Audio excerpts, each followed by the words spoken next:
Wow, I was talking that whole time. Hello, everybody. It is your girl, Dana Patrice, aka the Blackberry. My apologies. Um, I was saying that we are back today for part two of One Atheist versus 20 Christians, and they're all women. Okay, this is a part of our series of Deconstructing Christianity. And I'm just going to give it a few moments to see if anybody pops in before I start. I'm going to give it about 5 to 10 minutes and see, once I see even a one or two, I'm going to start. Okay, so let's play some music. Let's see. That one. Is this one the one that I like? Let's see. Tap, tap, tap. Yeah, it's Dana Patrice. Nope. Step into the space. I really like that one. Hey, Dana Patrice, step into the space. Black fairy kings sprinkle truth from the place. We deconstruct vibes, make the old ways shake. Liberating minds, no, you can't fake fate. Tap, tap, tap, blow the likes off the chart. Tap, tap, tap, show the love from the heart. Tap, tap, tap, if you're vibing, don't stop. Tap, tap, tap, run it up, run it up. Run it up, blow the lights off the chart. Tap, tap, tap, show the love from the heart. Tap, tap, tap, if you're vibing, don't stop. Tap, tap, tap, run it up, run it up. That's free, let's go, let's go. Fairy dust flow, watch it grow, watch it grow. Dana Patrice, say my name, say my name. Black fairy kings up and stuck, no shame. Tap, tap, tap, all night, don't stop. Tap, tap, tap, run the numbers to the top. You construct vibe and the old way shake. Life, we do construct like the old ways shake. We deconstruct vibes, make the old ways shake. Liberating minds, no, you can't fake fate. Tap, tap, tap, blow the likes off the chart. Tap, tap, tap, show the lovers to the top.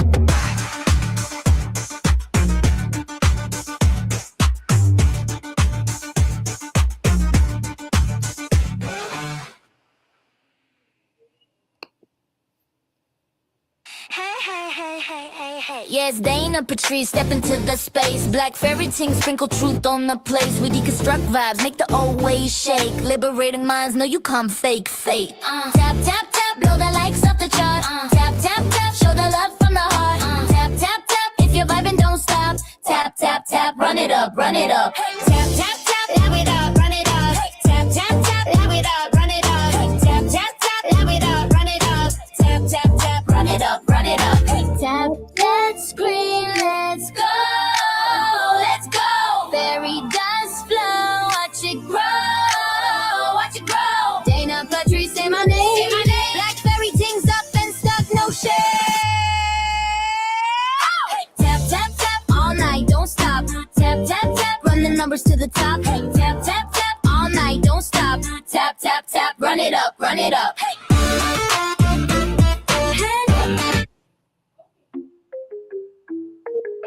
Okay, I'm going to give it just a couple more minutes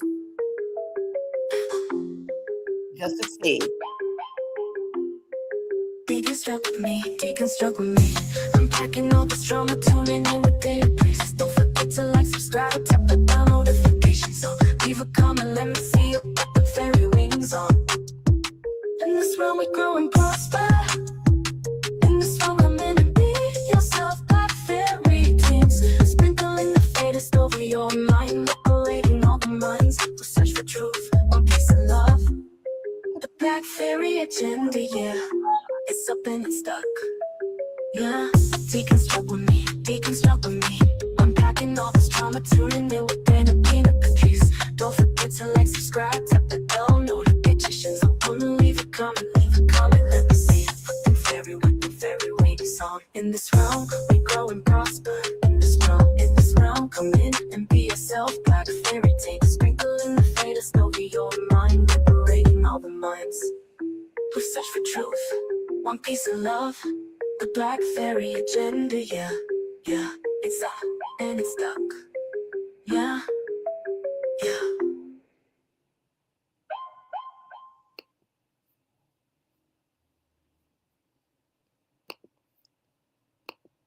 Okay, you guys, we are ready. I am ready anyways. It's been about 5 minutes. I'm just going to get going, and we're going to leave off from where we left off yesterday. Let me ooh, let me share my screen again so we can get into it. One atheist versus 20 Christian women. Again, we are starting from where we left off yesterday. Um,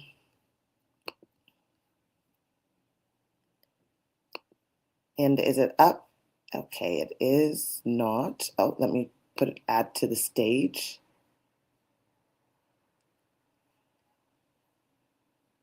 And because I'm not on camera, I'll likely leave it like this for today. No need to highlight me when I'm not even on screen. Let's do it. Immoral, we go into immoral things, and that's hell. Okay, hell exists. Hell exists, but humans do not burn in hell for all of eternity. We can show you how you would look at your maximum. I'm also going to put it on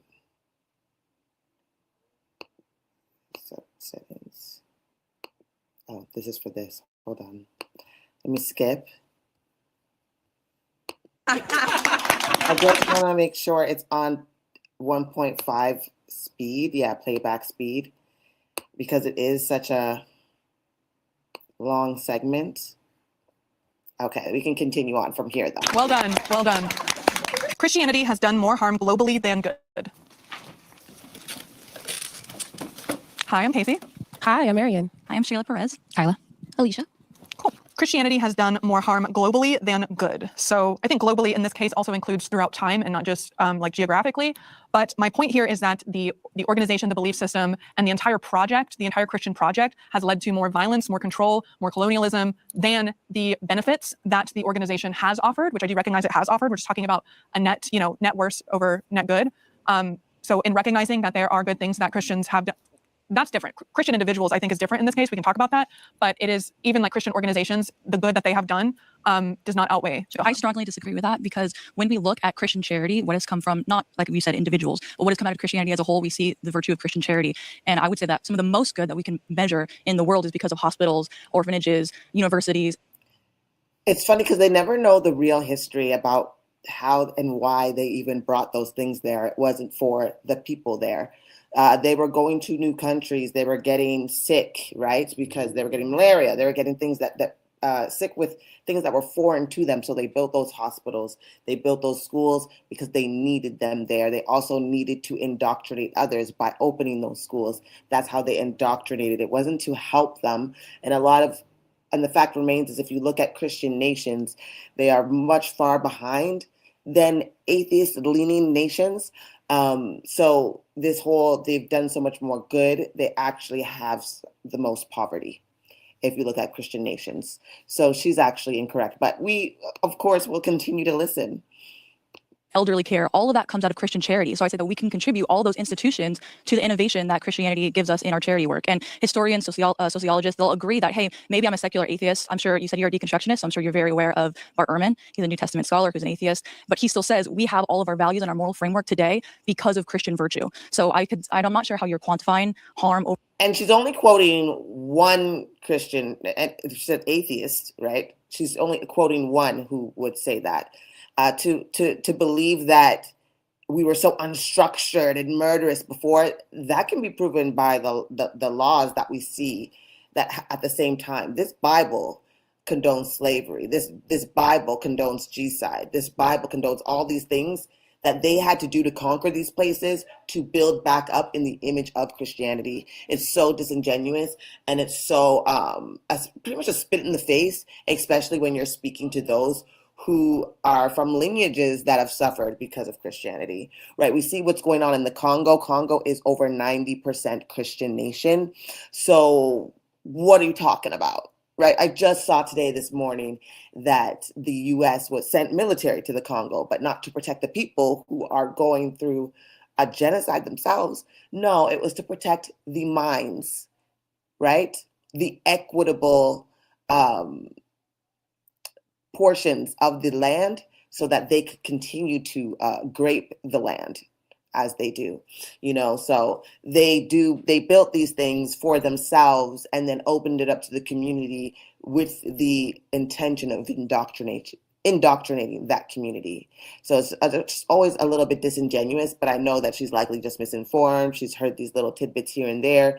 That's why she can only reference one, right? Out of how many historians, out of how many sociologists, out of how many biblical scholars would agree that morals came about because of Christianity? That's bullshit.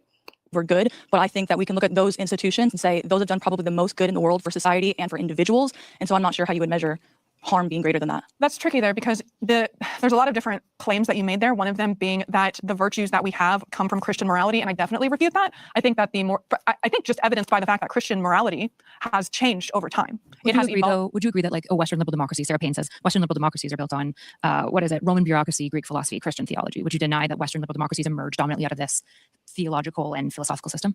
I would recognize Christianity's role in it. I don't think it is because of Christianity. And I also don't think that, again, going back to the prompt, that some of these good values, one, we can debate whether or not they're inherently Christian or if they're just human and people called them Christian. But I still don't think that the violence and the harm that has been done and is still being done in the name of Christianity. I mean, hospitals are wonderful things. I don't think that healthcare is inherently Christian. Yeah, I didn't say so it's hard to healthcare. say. I'm not done. So hospitals or other charities are always inherently Christian. They might be funded by Christians, right? So if we're talking about Christianity as a whole, they're in the name of Christianity, because of Christian supposed values of whatever time and place that we're talking about, the scale of violence, of deaths, and of forced conversions and subjugation does outweigh the few organizations that do something good in the name of Christianity.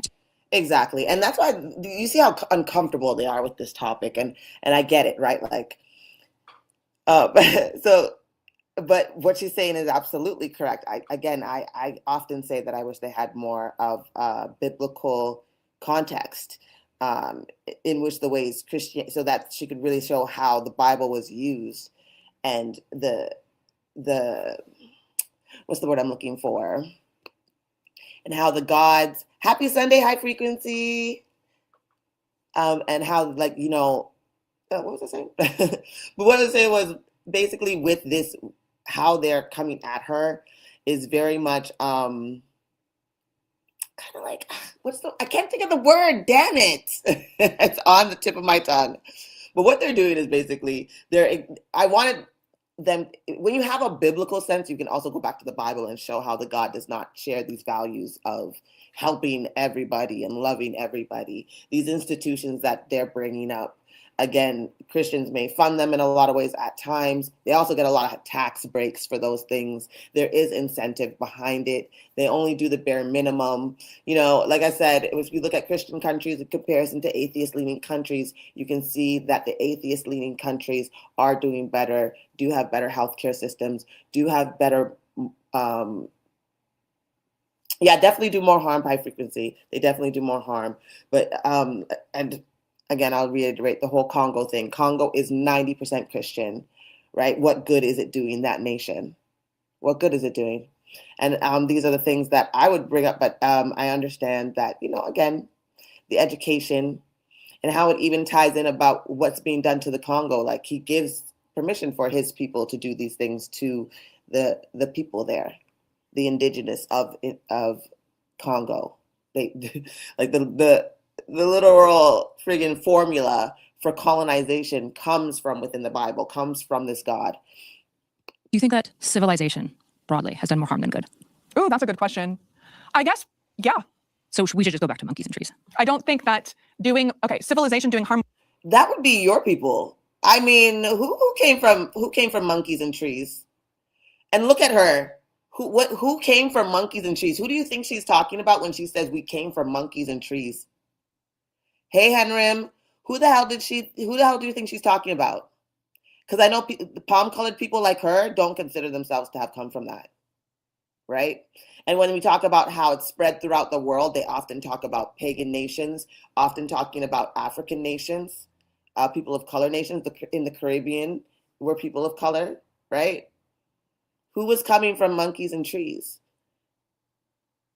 When the palm-colored people discovered our nations, they were amazed. That's why they had to spend so much time infiltrating. We had sewage systems. We had we had disposable, like the ways to dispose of. We had electricity. We had ways to light whole cities, and they destroyed those places, right? And they infiltrated them and then destroyed them and then built them up back into this idea of what Christianity, a Christian nation should be. These nations weren't in like that. Just really struck a nerve with me. Like, but okay, let's continue. More good is a different question from whether or not we have progressed. I do think we have. That was my progressed. question. Right. So the that's a different comparison here is, question. does Christianity do more harm than good? Well, we're talking about global systems, right? Any global system has lots of harm and has lots of good. What I would agree. compare to is But the saying, difference between Christianity and, for example, atheism is that Christianity is making the point of saying this is the perfect moral belief system. That is very, very different than just the global system that happens to be capitalist and patriarchal, et cetera. do you think all religions then are bad fundamentally? Oh, that's tricky because fundamentally, Well, no. if they're Hold on, insisting that hold they're on. right. That's tricky because there are very small, like, sects of different religions that are communal and really do more good than harm. But as a whole, the ones that we have witnessed have done more harm than good. If I can just And she's right. She's coming from a very westernized place. Did you ever watch that scientist versus flat earther debate? No, I haven't. That would be interesting, though. That would be interesting. I don't believe in flat Earth personally, but that would be an interesting topic to watch for sure. Actually, you know what? Let's hear out this girl here. Let's see what she has to say. I would love to see what the woman of color, like a Black woman, has to say. I know she's Christian, so it's likely going to very much disappoint me, but let's just do that anyways. quickly mention, okay? Because I have to say, I just find that entire prompt extremely illogical. I think that you have to go out of your way to completely dismiss the good that, as she said, hospitals, orphanages, missions trips that provide aid, right? Even if you just take the Amish, hold on, one moment. Okay. If you just take the Amish themselves, they build thousands of homes for people in disaster zones, right? And they're completely Christian. I understand what you're saying about suffering. I'm a Black woman, right? My family, my ancestors went through slavery. But when we look at the realities of what suffering is, the world is full of suffering. It's in more instances than not that Christianity actually stops certain suffering than perpetuates it. If it wasn't for Christianity, my ancestors would still have been enslaved. If it wasn't for Christianity or for white settlers bringing...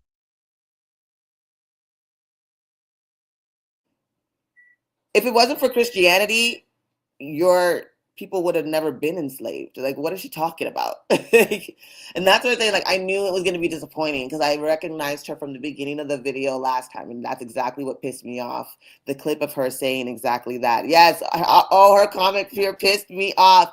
Exactly, it pissed me off. It pissed me off. Are you okay, ma'am? The slave ship was called Jesus. Are you okay? Like, this is the problem. Yes, Christians were involved in the abolishment of slavery, but it wasn't Christians alone. And if you look at it as, okay, Christians abolished it, they also started it. So what are you talking about? Of course, it should be on their shoulders to abolish it. They started it. What do you mean? Like, oh my gosh. Yes, you're right. Scientific progress does happen against Christianity because when you look at science, science continuously shows that Christianity is false, right? Like, we know we didn't come from mud people. Like, anybody who pays attention in even high school biology and chemistry, if you allow yourself to pay attention, you will know that, right? Even in the terms of sexuality, it's like we know that there's over like 16 pairs of chromosomes, not just two XXXY. We know that gender is a spectrum. If you look at science, it shows that. We see it in nature. So there's the Christians. Yeah, Christians love to take credit for progress. They love to, when literally they demolished anybody else's progress, oppressed them, and then rebuilt again, like I was saying, rebuilt it in their image. Wait, she says more about what could happen if Christianity didn't come. Oh, Jesus. Okay. Oh, their father. Let's see. Okay. over here and teaching us Christianity, I might be the descendant of someone that wants to force me into female, genitalia, what is it called? Female circumcision, right? Or be forced to have something that's called dry sex. Look that up. That's insane. But many... You know what? African cultures believe that it is sinful for a woman to be aroused. So they literally put sand. Look this up. They put sand inside of them before having sex. This is the pagan cultures that Christianity. That's not all pagan. That's not all pagan cultures at all. Like, not at all. It's not all pagan cultures at all. Like, she's taking one spaces, like, you know how vast and wide Africa is? Even in countries, there's several tribes.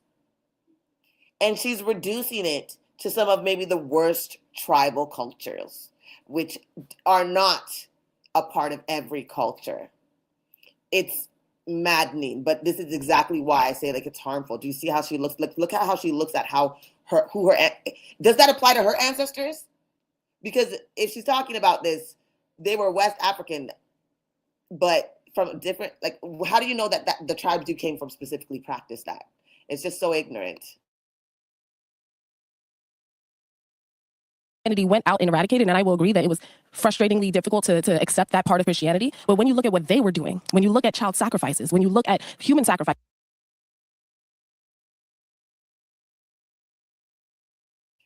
And when you bring up human sacrifices, look in your own Bible. Look in your own Bible.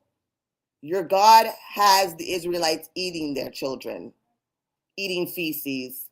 He has them slaughtering children, infants, literally wiping out full-blown people. Your God commanded that out of his own goddamn mouth. Like, they don't know anything about anything.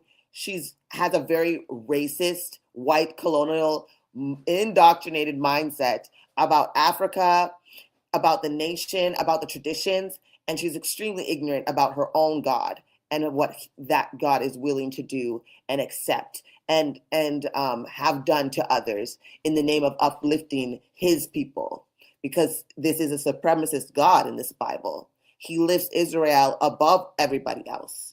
Once you're lifting someone else above all others, you create a system of systematic oppression. So let's let her continue. Ashira, what are you doing? Hello? Sorry, y'all, my dog is like tripping. I'm gonna press play.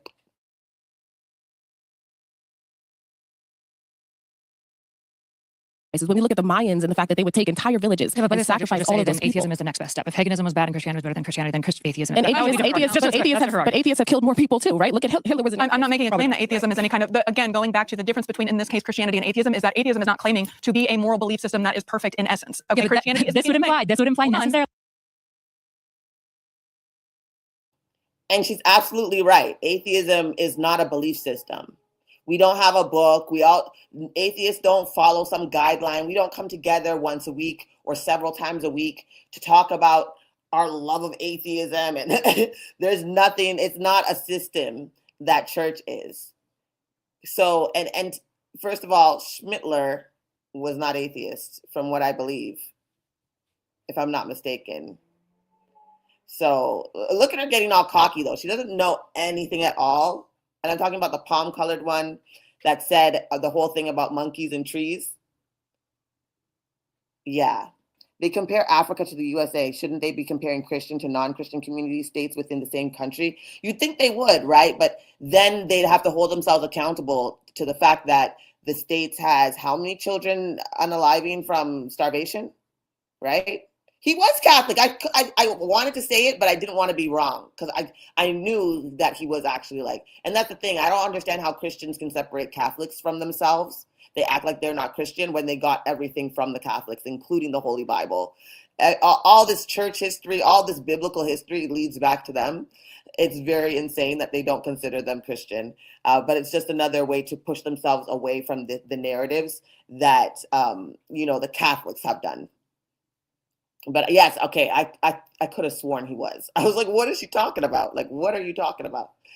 But we're going to continue to listen to the ignorance No, necessarily. This implies it's that not what it moral implies. systems with strong claims are doing some sort of harm because they're making a moral system. I want to go Atheists back can't to escape. the orphanages and mission trips, which Okay, to be completely realistic, when we look at history, those are not. You said that as if they're always good, and we're not looking at the orphanages and the forced conversions / mission trips done against the indigenous population of North America. I mean, What that was the done in indigenous name of population Christianity. That was doing? done But what in- were those people doing to their also- children? What were they doing? Ooh, you're so right. High frequency. She's pissing me off so much. I can't wait for the segment to be over. She's pissing me off. What were they doing? What were they doing? How do you know what they were doing? Who told you what they were doing?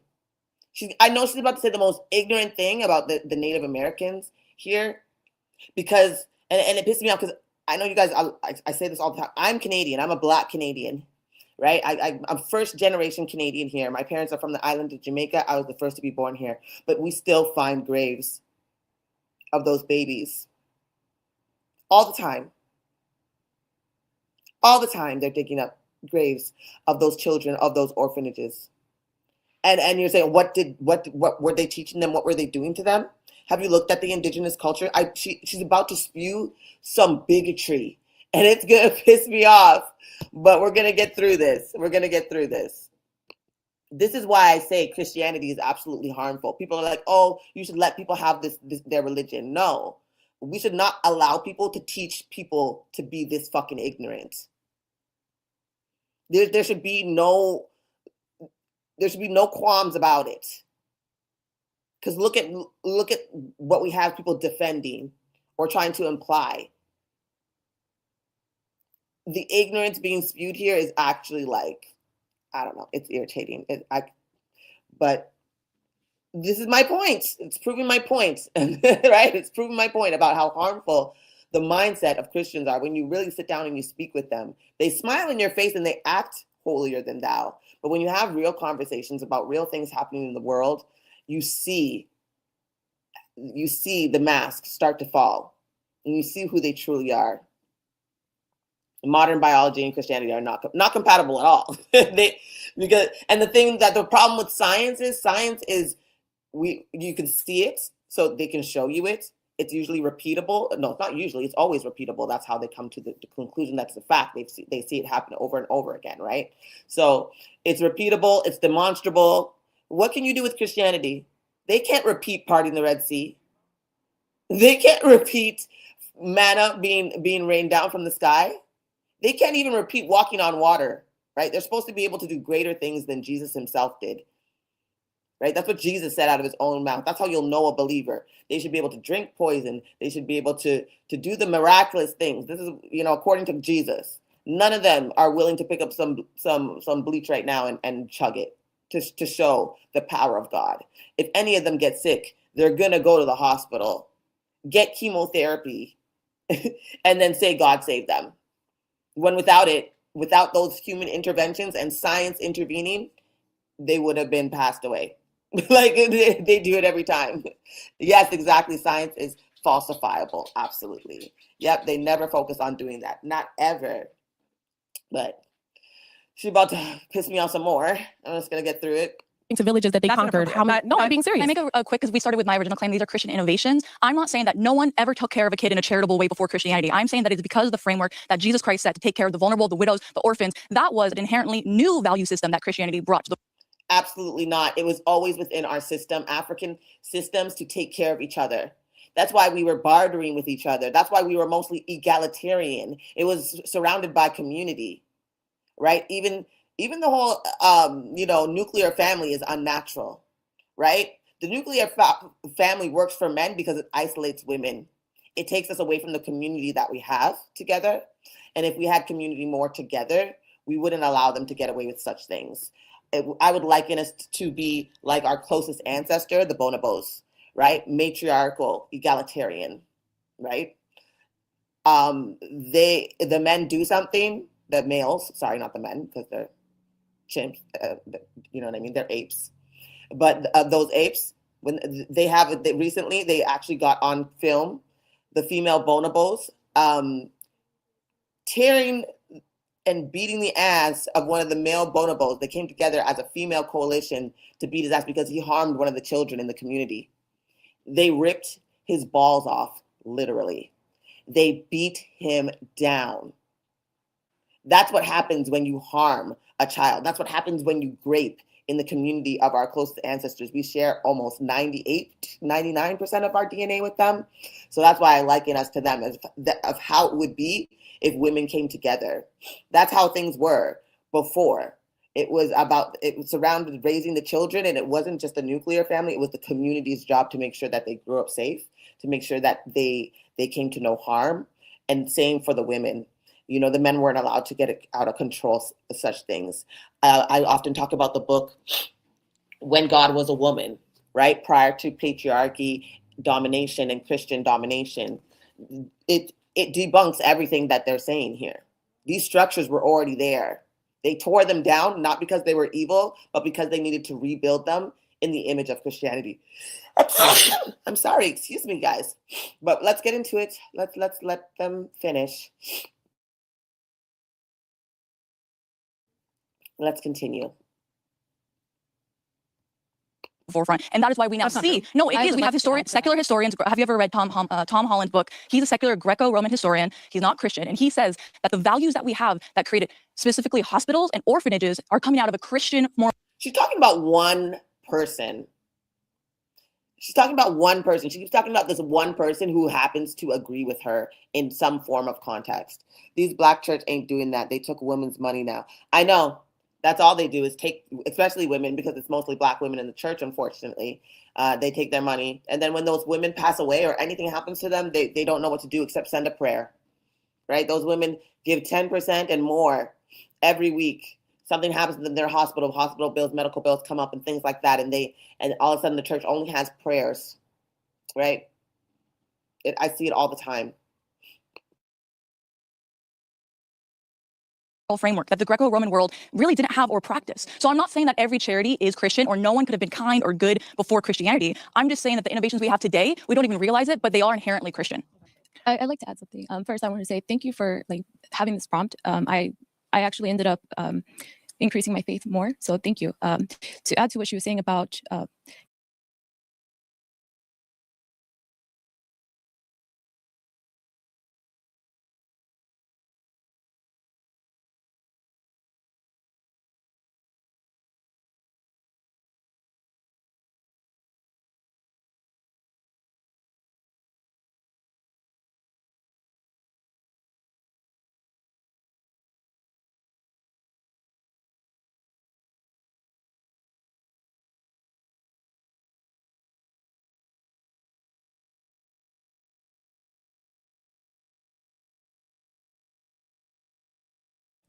I was talking. Oh my gosh. I really got to pay attention to that mute button. Shit. Damn it. Okay. Oh, I don't even know what I was saying. Okay. I was pretty much saying how Christians are like her are very she's being very condescending and disingenuous about, oh, thank you for everything you've shown here because you've actually increased my faith. So thank you for that. Like, first of all, shut the fuck up. Like, you know what I mean? Like, second of all, what? And this is why, like I was saying, that I like to, as much as sometimes I'm irritated with having these conversations, I also like having them. Again, it gives it when I say, because when I say, you know, I don't trust Christian women, I don't really trust them to be for women and equality, and I don't think that they're really for true equality. It's because when you're in conversations like these, and they lean on these ideals and they try to push forward the momentum of this patriarchal religion, right? Because it is a patriarchal religion. They're pushing, they're always male-centered, right? And if they're always male-centered, then how can they truly push forward women empowerment? It's basically what I was trying. I think I said it better the first time, but I was on mute. But so let's continue. ancient time with Greco-Roman period, children were not seen as humans until the age of 3. So people could do what they. That's because they would pass away. They weren't considered human because they would pass away. Babies passed away longer. So in a lot of places, and this actually wasn't, I believe in Egypt, I believe it was actually because babies they were passing away from non-mental, they didn't have the medical intervention we have. Even men and women didn't live as long as we are living right now, right? Like, this isn't a phenomenon because of Christianity coming on. This, again, it's more attributed to science, if anything else, and being able to increase our longevity. We know a lot more now. We're able to investigate more now, so we are able to increase livelihood. Like our innovations with even in birthing, right? So that's why she's gonna try to act like they were just murdering them, but no, they would just pass away because of health issues and things like that. Like SIDS happened way more back then. You know what I mean? Sudden infant death syndrome is still a thing. Sometimes babies just pass away, right? But it happens less now because we know so much more about it. So this idea that, you know, oh, these babies, they only considered them human at the age of 3. It wasn't because they didn't value human life.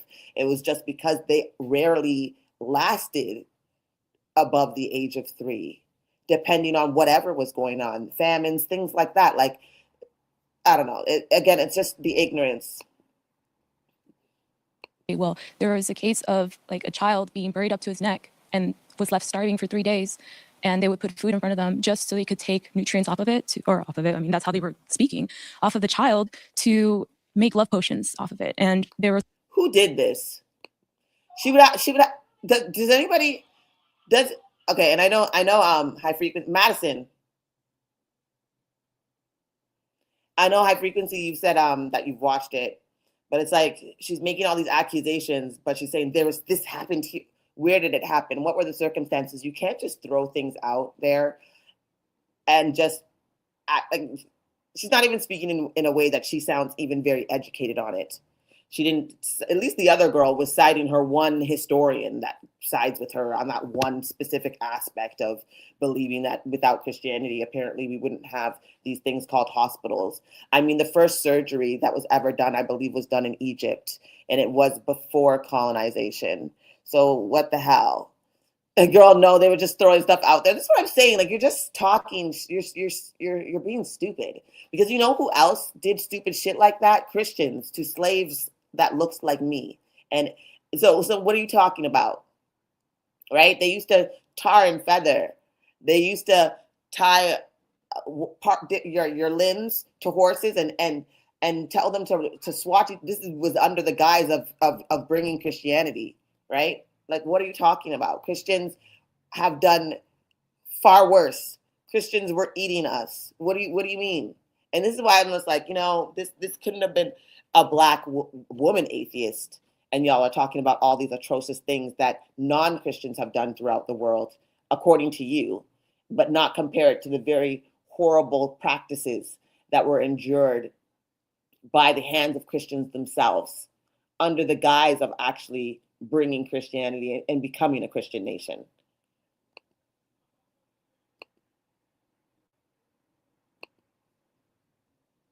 It's also like infanticide was running rampant as well. And I mean, the children that did get saved by people, I mean, it wasn't really safe because they would just be put into slavery or prostitution, and like children suffered. It's horrible. Like some of the stuff that I was reading, and Christianity creating these orphanages provided a haven. I know. Oh God, the ignorance. Do you hear the ignorance? And then to say Christianity orphanages changed all that. Christian orphanages are still selling African children to white families in like England and stuff. You know what I mean? And what do you think they do with them? You still hear the stories of Africans who are adopted by Christian white people and are treated horribly, and the institutions of the organizations help them do this. They're still being discovered now. Christian orphanages, again, in Canada, we're still finding graves of Indigenous children. Let's continue. That there were people that were not perfect. However, like even though like people weren't doing the appropriate things, the church was still condemning these bad actions. So I would like to know, like, what are your thoughts on that? A few different things here. First of all, hold on. I do think that everyday Christians all over the place, 20 of them in this room, do more good than harm. This is not a personal attack on anyone. The organization of Christian as a whole, the concept, the belief system, is something that I will not back down on, causing more harm than good. But I do think everyone here, Then you hold mind on. I'm not done. I was going to answer her thing. I just wanted to make it clear that I see you guys all as really good people. So your question of how to square the good that Christians have done in that case of the orphanages, absolutely celebrated 100%. I do recognize that so much good has been done in the name of Christianity. Honestly, the argument that I can see the most here from your side is that the personal transformation that so many people claim from Christianity, bringing them a sense of purpose or making meaning out of their suffering under the mythology of Christianity, I can see that as a better argument than for the organization itself, which through colonialism, through the Inquisition, through the Crusades, I'm not done, and also in the Salem witch trials, all of that harm does outweigh the good that it's done. And in the historical case of the suffragette movement, historically speaking, the abolitionists were Christian, that's correct, but they were at first the minority, and the organizations that they had to fight, and this is also the case for the suffragettes. Girl, is it? These ladies are insufferable while the commercials play.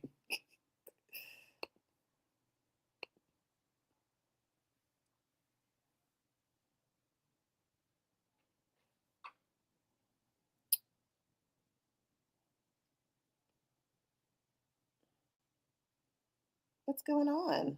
Is it happening here? Give me a moment. I may have to refresh the page maybe. Let's see.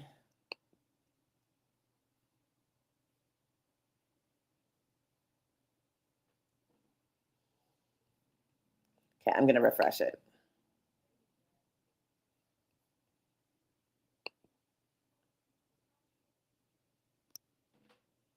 My internet's working. All of that harm does outweigh the good that it's done. And in the historical case of the suffragette movement, historically speaking, the abolitionists were Christian, that's correct. But they were at first the minority, and the organizations that they had to fight, and this is also the case for the suffragette movement, there were a lot of Christians who were the suffragettes. The organizations that they had to fight were Christian. I think so. I don't think wait, that really argument quickly. really. I just really if I quick. could- I I'm just so want to sorry. ask her numbers, just really quick.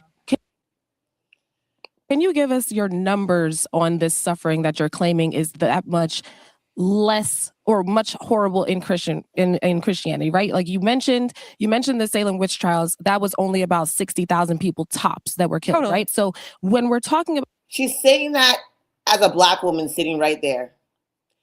Millions died. Millions died during the slave trade, the transatlantic slave trade specifically. She just looks like a doofus up there. Like, why aren't you letting me make you bigger? Trying to go full screen and you won't go. All right. because I like numbers, how many people do you think were actually killed in the name of Christianity? And then I'd like for us to come back with some numbers on things like how many babies were saved from abortion. I don't want to do the and number. things of Yeah, that. I don't know. 2 million, no big deal. A better Yeah, and then ask about how many survived the orphanages. That's what I want from you guys as well. I want you to tell me the practices of those orphanages and how many actually survive, how many were actually sold into some different type of indentured servitude or slavery, under the guise of being taken in as an adoption, if that's what she wants to do. Like, if you're going to ask for facts, you have to have all the facts yourself too, right? Sorry. So I think a better way of wording that question, because obviously it's impossible to have these type of metrics, is how are you measuring this? By what scale are you saying it's done more harm than good? The reason that I chose those 4 institutions is because I think anyone, even, as an atheist, if I say who has done the most good or what institutions have done the most good, you would name some of these things, which once again, I believe they're Christian innovations. So how are you quantifying, I guess, there being... Even when I think about it, I think about, I just really thought about the times that those, because she loves to talk about these institutions. But again, I'll repeat what I said before. Those institutions weren't there for the people. They brought them in for themselves. They were dying of malaria. They were dying of things that were unnatural to them when they went over there. So they had to build hospitals over there. They were colonizing over there. So they had to build schools over there so that they could raise their children with their ideals. They only opened it up to them under the guise that they then too had to convert and be Christian. You should, if you're saying conversion in exchange for healthcare is an act of goodness, then I'd have to say no, that's not an act of goodness. It's an act of coercion. So I mean, again, I wish, and it's hard because there are so many of them going at her. It's 20 against 1, but these are the more frustrating things that are frustrating me. And she may even want to try to get across, but I know she's just trying to hold her mule, you know what I mean, and allow them to speak as much. These girls seem a bit more aggressive. They've likely, because it's their first time coming up for this part of the segment, are just mass irritated with her thoughts, because Christians get so triggered when you hold up the mirror to them in this way. But yeah, we could continue. More harm done contributed to Christianity if we were to consider all of those institutions that have done good? That's a fair question. We're not going to get into numbers, but the numbers of death, the scale of atrocities through colonialism, through the hundreds of years of war. Was colonialism all Christianity? No. To be fair, to my knowledge, colonialism predates Christianity. Correct, but after Christianity really took a stronghold, also there are other religions that are so colonial in nature. This is kind of like what I was talking about earlier. It's like colonialism exists, patriarchy exists, but colonialism is actually inherent in the nature of Christianity, which is why I think it causes more harm than good. Through evidenced by the nature of evangelizing and proselytizing and going out into all of the world, I think that is a colonial concept. It's not a political system, though. It's not a political system. You're right, but the holy wars, the crusades, they politicize Christianity all the time. That's how Trump got into office. Like, you know what I mean? Like, by politicizing Christians and Christian values and white nationalism, he won. So to say that, oh, you know, Christianity is not a political system, that it's used all the time. If it's not political, then why do you care what a woman does with her womb, whether she wants to carry a child or not? If it's not political, then why do you care whether people are the same sex within a marriage? Like, and I know they have political views on these things, so don't try to separate now and act like, oh, like Christianity has nothing to do with politics. You guys put it in politics all the time, like literally. You insert it when it serves you. The missionaries who did more harm than good, not all mission trips, but they were done in the name of Christianity.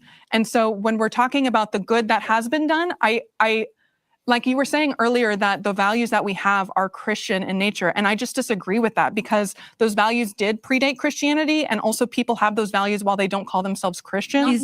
Once again, I would like to add a clarifier on what I mean. So once again, I'm not saying that someone couldn't have been nice or, you know, done some sort of generosity before Christianity. I'm saying the value that Jesus Christ set up, that said to love your neighbor as yourself. Bart Ehrman just wrote a book. The same name over and over again. She knows nobody else, just this one. And I think she likes to use this one because it is a non. She keeps saying, "Oh, he's not Christian. He's not Christian, you know." But he still says this about Christianity. He's not even Christian. If he's not even Christian, then that tells you that you're just taking out what you want. You know what I mean? Like, because he's not Christian, so he doesn't believe in your God. He doesn't believe in your Jesus. He doesn't believe necessarily in your morality, even though it contributed things that we have now that could be seen as good. But again, a lot of it is in ignorance, because the discovery of cancer goes far. I mean, they've discovered cancer in dinosaur bones and things like that, as much as they like to attribute it to modern day things, and tumors as well. But again, their ideas are very simplistic. And again, she's just using this one person. You know how many historians there are? How many? You have this one person that slightly agrees with you. And again, I think she's only doing it because she found one historian, or whatever she keeps saying he is, that leans in her favor, and she's taking it out of context. The neighbor wasn't all people, it was your fellow Jew. I was about to say that, April's flower. Welcome, welcome, welcome. I was about to say that. I'm getting tired of her saying that too, because she quoted that before, and I don't know if I touched on it. But exactly, the neighbor wasn't all people, it was your fellow Jew. Absolutely, April's flower. I was going to touch on that. That's another thing that she keeps saying that's irritating me, because he wasn't talking about the world. book on this. Like I said, secular historian. He's atheistic. He actually is a deconstructed Christian as well. And he's come to the conclusion when we look at the historicity of what has come out of Christianity, he says it is the invention of charity work outside of just your own people group that comes from Christianity because Period. Nope. And she can't prove that. And that is debunked. That is debunked. It's pissing me off that, like, again, and I can't tell her how to attack it, but that's just totally not true. It's not. African communities were always about community. Always. It's centered around community. Until Christians came, it's centered around community. There's a reason, they have such a big problem with, like, oh, you guys weren't clothed and whatever, because sexuality wasn't a thing like that. Not the way we didn't have as much problems with sexual perversion. You could be naked. You could have your breasts out and just be breastfeeding a baby. No one would bat an eye. You could have your vajayjay out. No one would bat an eye, because if you did do any of those things, like beat a woman, rape a woman, or let those lustful things, they would take care of you as a community. They would take you out. Like, in a lot of communities, men weren't at the head of anything. It was a lot of women. That's what I'm saying. Like, the women ruled. They didn't understand how children got here. So they worshiped the woman because, oh my gosh, look at her. She created a child. They didn't understand the science of it, even at some certain points in history. That's why the world prior to colonialism, prior to patriarchy, was majority matriarchy. And even the patriarchies that did exist did not exist in this format, right? In this capitalistic world format. This is quite new and has only been around for 6,000 years.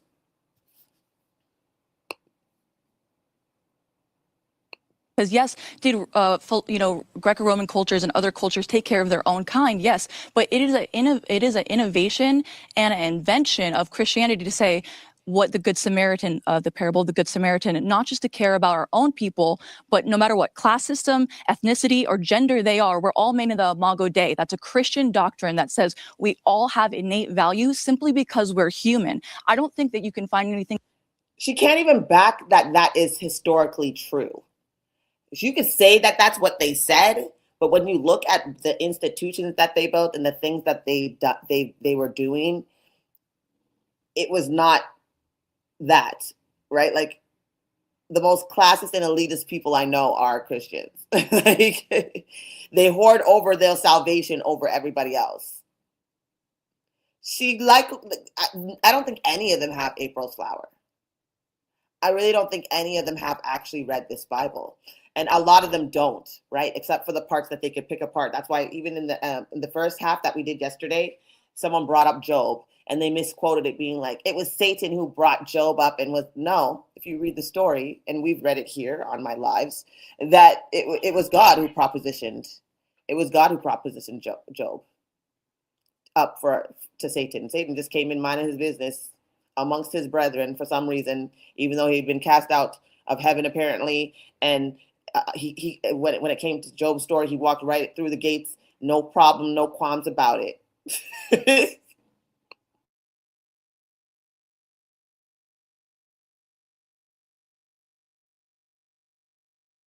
That teaches that pre-Christianity, or that's why I believe Jesus revolutionized the world, and we see these institutions because of Christianity. I think something that's interesting that's happening in your argument is you're tying Christianity to colonialism. But then when we point, well, Western liberal democracy, I'm curious your thoughts. Do you think that Western liberal democracies is like the best system that we have arrived at as humanity so far as a political system? Yeah. Is there a better one? No, yeah, it is. Yeah, so far. I'm not saying there's totally theoretically a better version. Yeah. So it's interesting because all the sins of kind of Western hegemonic dominance, it feels like you're very willing to tie to Christianity because you understand the importance of Christianity in Western liberal democracy tradition. But then when we point to all of the good that is also built into the ideas and concepts of Western liberal democracy, right? Equal before the eyes of law. This does actually come out of Christian philosophy. This is where it began to be born. You start seeing Greco and Roman references to these ideas. And a part of the problem here is their ignorance about how other cultures worked prior to Christianity. They're only going by the prejudice and racist and propaganda that was given to spread Christianity. Oh, we have to save these people. They're demons. They're worshiping demons. They're worshiping their ancestors. They're demons. Demons are forming. You have to save them. You don't have to save anybody from anything. You know what I mean? Like that's their self-righteousness. Like, we have to save these people. Meanwhile, destroying them at the same time, right? Unaliving everybody under the age of a certain age and keeping all the virgin women for themselves, just as God commanded them. But no, you guys brought in the good in the world, right? Like, we only have these systems because of Christianity. That's a fundamental lie. Like, it really is. And it's their lack of education on how, like, they're just assuming. If you were to ask her, what were they? Give me the names, give me the laws. She wouldn't be able to say it because she's just repeating the same propaganda rhetoric that Christians are given when they try to question these things to their church fathers, right? They don't go and check for themselves. They don't, and today there's no excuse. You could look up all this history and have access to it online. We have computers in our hands all day, every day, yet they ignore it because they're comfortable in their ignorance. Ideas as a result of Christian work, not just Jewish work, but specifically Christian work, right? And so I think we're doing this dangerous thing where we look at all of the atrocities that are legitimate. I'm not a lover of the Crusades. And I look at when institutions steal religion and use it for evil, and I would say that does happen. It's why I'm very I think we're... And that's the part where I would disagree. That's the part right there that I would disagree. Because like I said, within the Bible itself, exactly, just like April was saying, has she not read the Bible? The way that they went around doing the Crusades is exactly how God in the Bible told the Israelites to go around seizing land around them to take as their own. It's exactly the same, even with slavery, right? Because Leviticus 25, verse 44 through 46, but as for your male and female slaves, whom you may have, you may gather them from the nations around you and from the foreigners within your lands. You may bequeath them to your children, for they are your property. These you shall not treat as slaves. These you shall treat as slaves, not your fellow Israelites. And I'm paraphrasing, but that's pretty much the verses. That was God's commandment in regards to how they could get slaves. They could go to the foreigners around them and sell them. They were not allowed to make each other slaves, even though indentured servitude could become lifelong slavery through a lot of loopholes that the God gave. So again, this is all just sounds so disingenuous as someone who has actually read the Bible. And the fact that she's about to give her this in this moment pisses me off. Okay, because she's like, no, I agree. I said, you agree? How far are you in your deconstructing journey that you have not read Deuteronomy? Second book. We're there on that because I think it's appropriate, and thank you for bringing it up, to separate some of the Christian philosophy from the organization itself. The philosophies and the values, I would say, are more good than harmful, right? Diabetes, coronary disease, autoimmune diseases, obesity, cancer.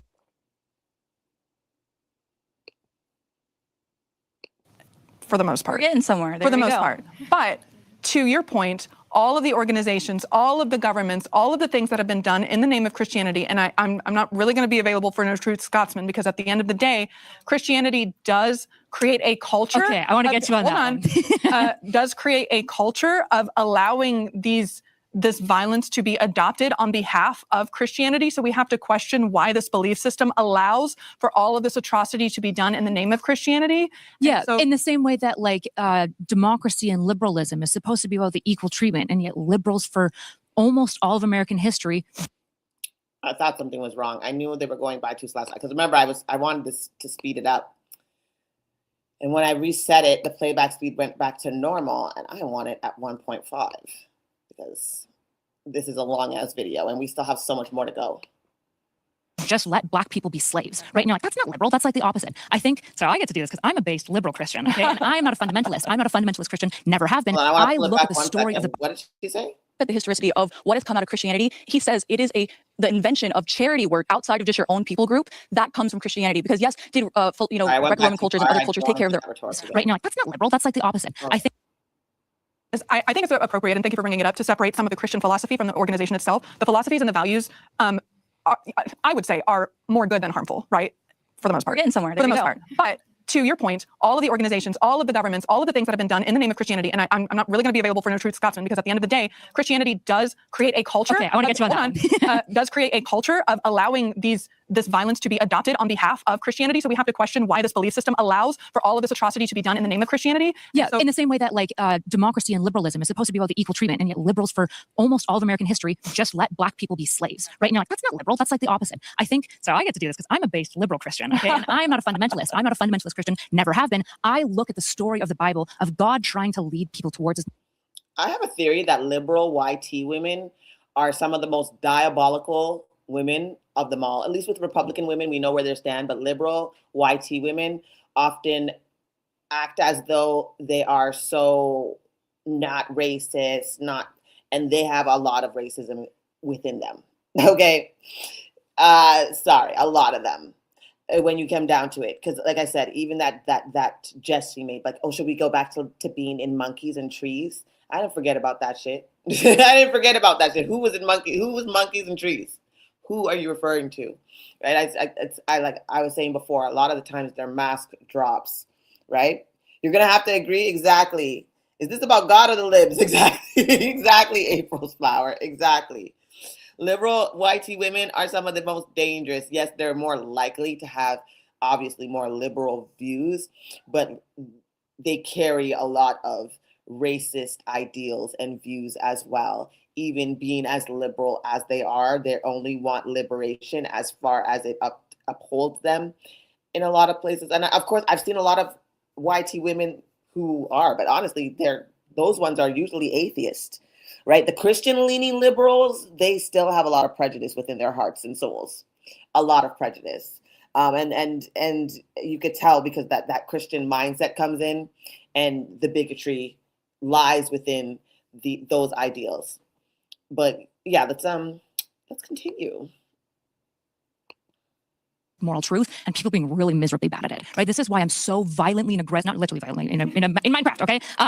Against the blending of church and state, because what I think what often happens when institutions rob religions is that it loses the heart and soul of what the religion is, right? And so I think one of the things that's really important to do here is, you kept on bringing up, there's this No True Scotsman. This is not a No True Scotsman when I say... It's weird to me that she's talking about, well, everybody should have their own religion, when your own religion doesn't agree with that, right? Your own religion wants Jesus to return.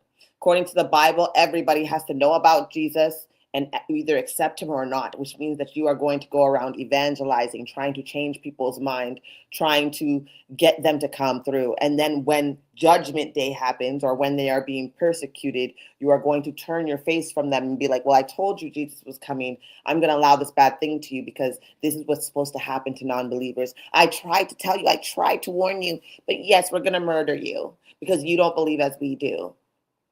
You won't submit to our God, so this is your fate, right? I had a Christian tell me that the other day. I know your fate. My fate's with the Heavenly Father. I know where your fate is. The egotisticalness of it, and that's why I said they're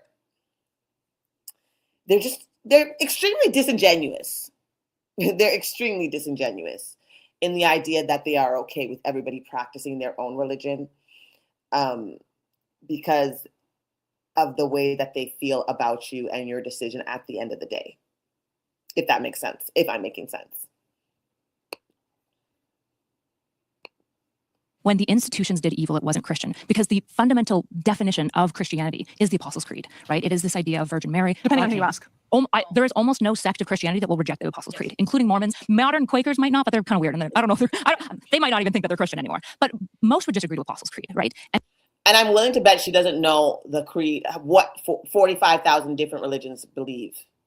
She's assuming, right? She's assuming that they all have this belief. And honestly, that creed that she's talking about is a bunch of BS as well, if you truly read it.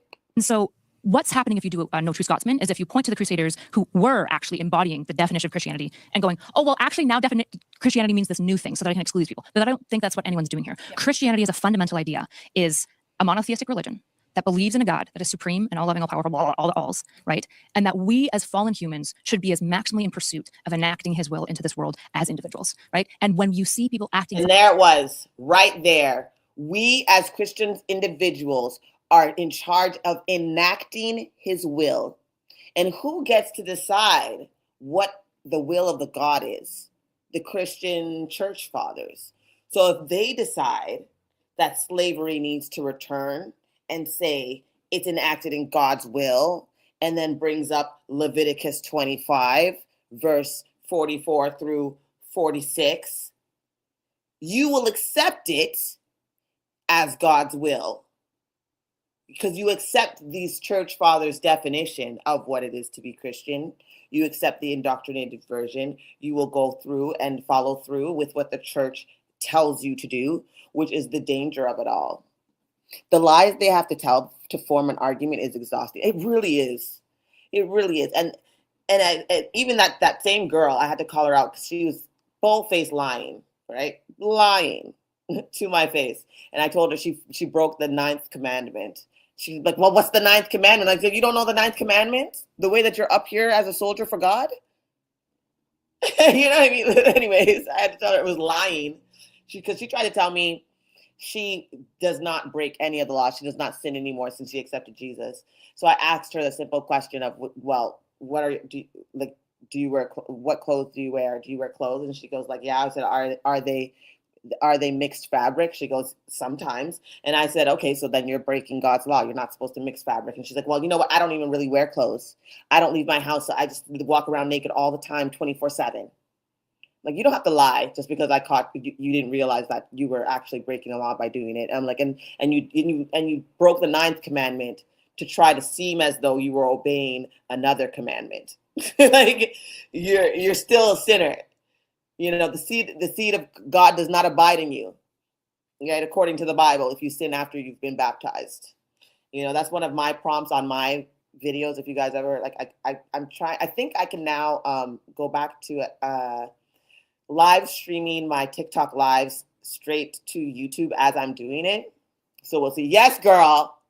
Yes, high frequency. That's what she tried to tell me. First, she said, yes, I have clothes that are mixed fabric. And then when I told her that it was against the law to wear mixed fabrics, she then said, well, I don't go outside. I don't wear clothes anyways. I was just like, girl, what? The same way I said, girl, what? I'm like, now you're just breaking the 9th commandment to try to fit yourself into being able to be like, well, I don't wear clothes anyways.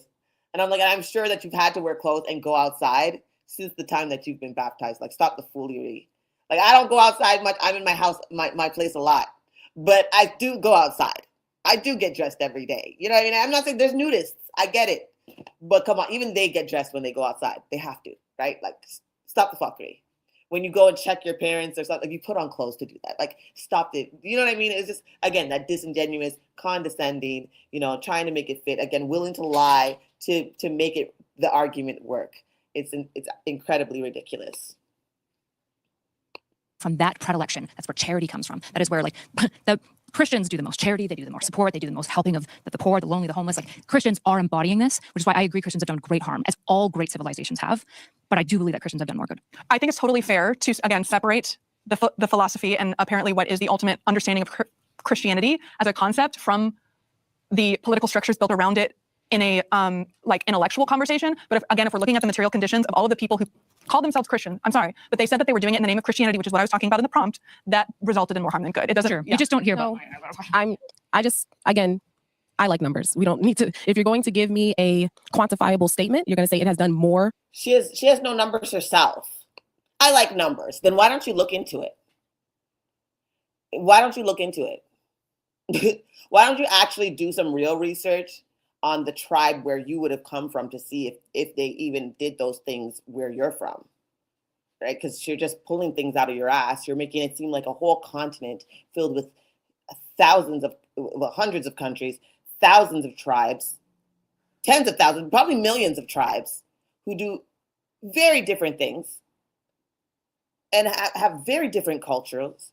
You're throwing out all the, like, she's so like, she's the most annoying of them all at this point. And I'm talking about the women of color that have come up here and defended this religion in regards to this atheist woman. It's insane. She's the most irritating so far. harm, then we need to talk numbers because we cannot define what is more or less, right? So when you look at the deaths from the Crusades, etc., the totality of Christian-related deaths, it is somewhere around 8 to 10 million people, ever, as far as recorded history. When we look simply at the amount of babies that have been saved from abortion through Christian-run. How are they saved from abortion? She actually saved from abortion from Christian-run organizations. We already see so many documentaries coming out about what happens to those children. Right? Even the YT babies that get adopted. Like, what are you talking about? The foster care system? You know how much sex trafficking goes on in the foster care system? These children that you forced into life because you wouldn't allow the mothers to get abortions, apparently. Like, her numbers aren't even correct. She's not even speaking from a place of knowledge. She's just talking out of her ass. Abortion is not murder. Most abortions are done before even the child could live outside the body without a host. It's not considered a child. Can't even survive outside the womb.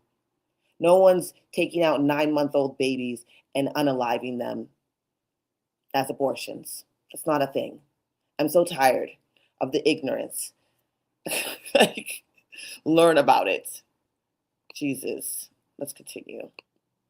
Clinics. It is estimated between 10 million to 15 million, and that's just in the United States since Roe v. Wade in the 70s. So quantifiably, you know what I'm saying? Quantifiably, it is illogical to suggest that Christianity as an entity has done more harm than good. Numerically, that is an unfair thing to say. I understand if you want to feel that way because you just don't like the institution, but we have to be fair in our judgments. And when you look at the numbers, I'm just talking about abortion. If we talk about the people helped in mission trips, if we talk about the long-term results of hospitals, etc., it is absolutely false that Christianity. Even the fact that she's bringing up hospitals, like, she's a U.S. citizen. You guys don't have free healthcare, which the majority of the world does, right? Like, and as a Christian nation, you would think that you would have universal healthcare, right? Like, am I wrong? Are there not impoverished Christians who can't afford medicine right now? How are they saved? You brought them into a world where they have to struggle, where they are looked down upon with classism. And I mean, I know everybody has their thing about abortion, but for me, I'm totally pro-choice. So I think some parents shouldn't, some parents should have never been, they should have been given the right. Like, some parents aren't good parents. They live a lot, like, they torture their children. They sell their children, right? Like, I follow a couple of people who were sold by their parents. Not everybody deserves to be a parent just because they have the ability to be impregnated, right? I don't care for this kind of rhetoric because these institutions, again, have high rates of unalivement and SA and several kinds of abuse. These children have not been saved. They are not living some grand Christian life where you are welcoming them. In fact, you all strongly ignore them. We all, you know what I mean? Like, not the average person, but I'm just saying, if you're talking about Christianity as a community, you largely ignore it. Your orphanages are again doing the same things as the foster care system. You know what I mean? Like, what are you talking about? The stories that come out of a lot of these orphanages and a lot of these organizations, and I bet you if you were to bring that up, they'd be like, oh, those are people. That's free will of people. And I'll say what I said yesterday. How come it's always free will when you're talking about the villain, the person who's doing the harm, but not the person who's the victim? What happens to the victim's free will to not have that happen to them, right? Why does the free will of a rapist override the free will of the victim? If everybody has free will, if I truly had free will, do you think did I use my free will to accept it? They don't understand how stupid they fucking sound. The Crusades did one, 8 million died. Then add up all the Christian nations that they were established during colonization, everyone had to die or convert. Exactly. What is it for I can't see on this thing, but it says something named Curly. sorry, I can't read your name. I don't know why it looks so blurry on my screen. But yes, you're absolutely right. Everyone had to die or convert, and that's also biblical. If you look at Deuteronomy, that's what the God commanded the Israelites to do when they went to a new nation. They could either convert or die and be enslaved, right? That was the choice, and that was what God commanded them to do. God commanded them, and when he said, was it Joshua? He told them, tell the people this. This is what you do. So, like, it's completely, it's biblical, it's scriptural. And that's why I keep saying what's frustrating me is that they don't seem to go into scripture a lot, and scripture debunks everything they're saying. Even this, like, oh, this is our God. Like, first of all, this is the God of the Jews, right? This is the God of the Israelites, Yahweh, right?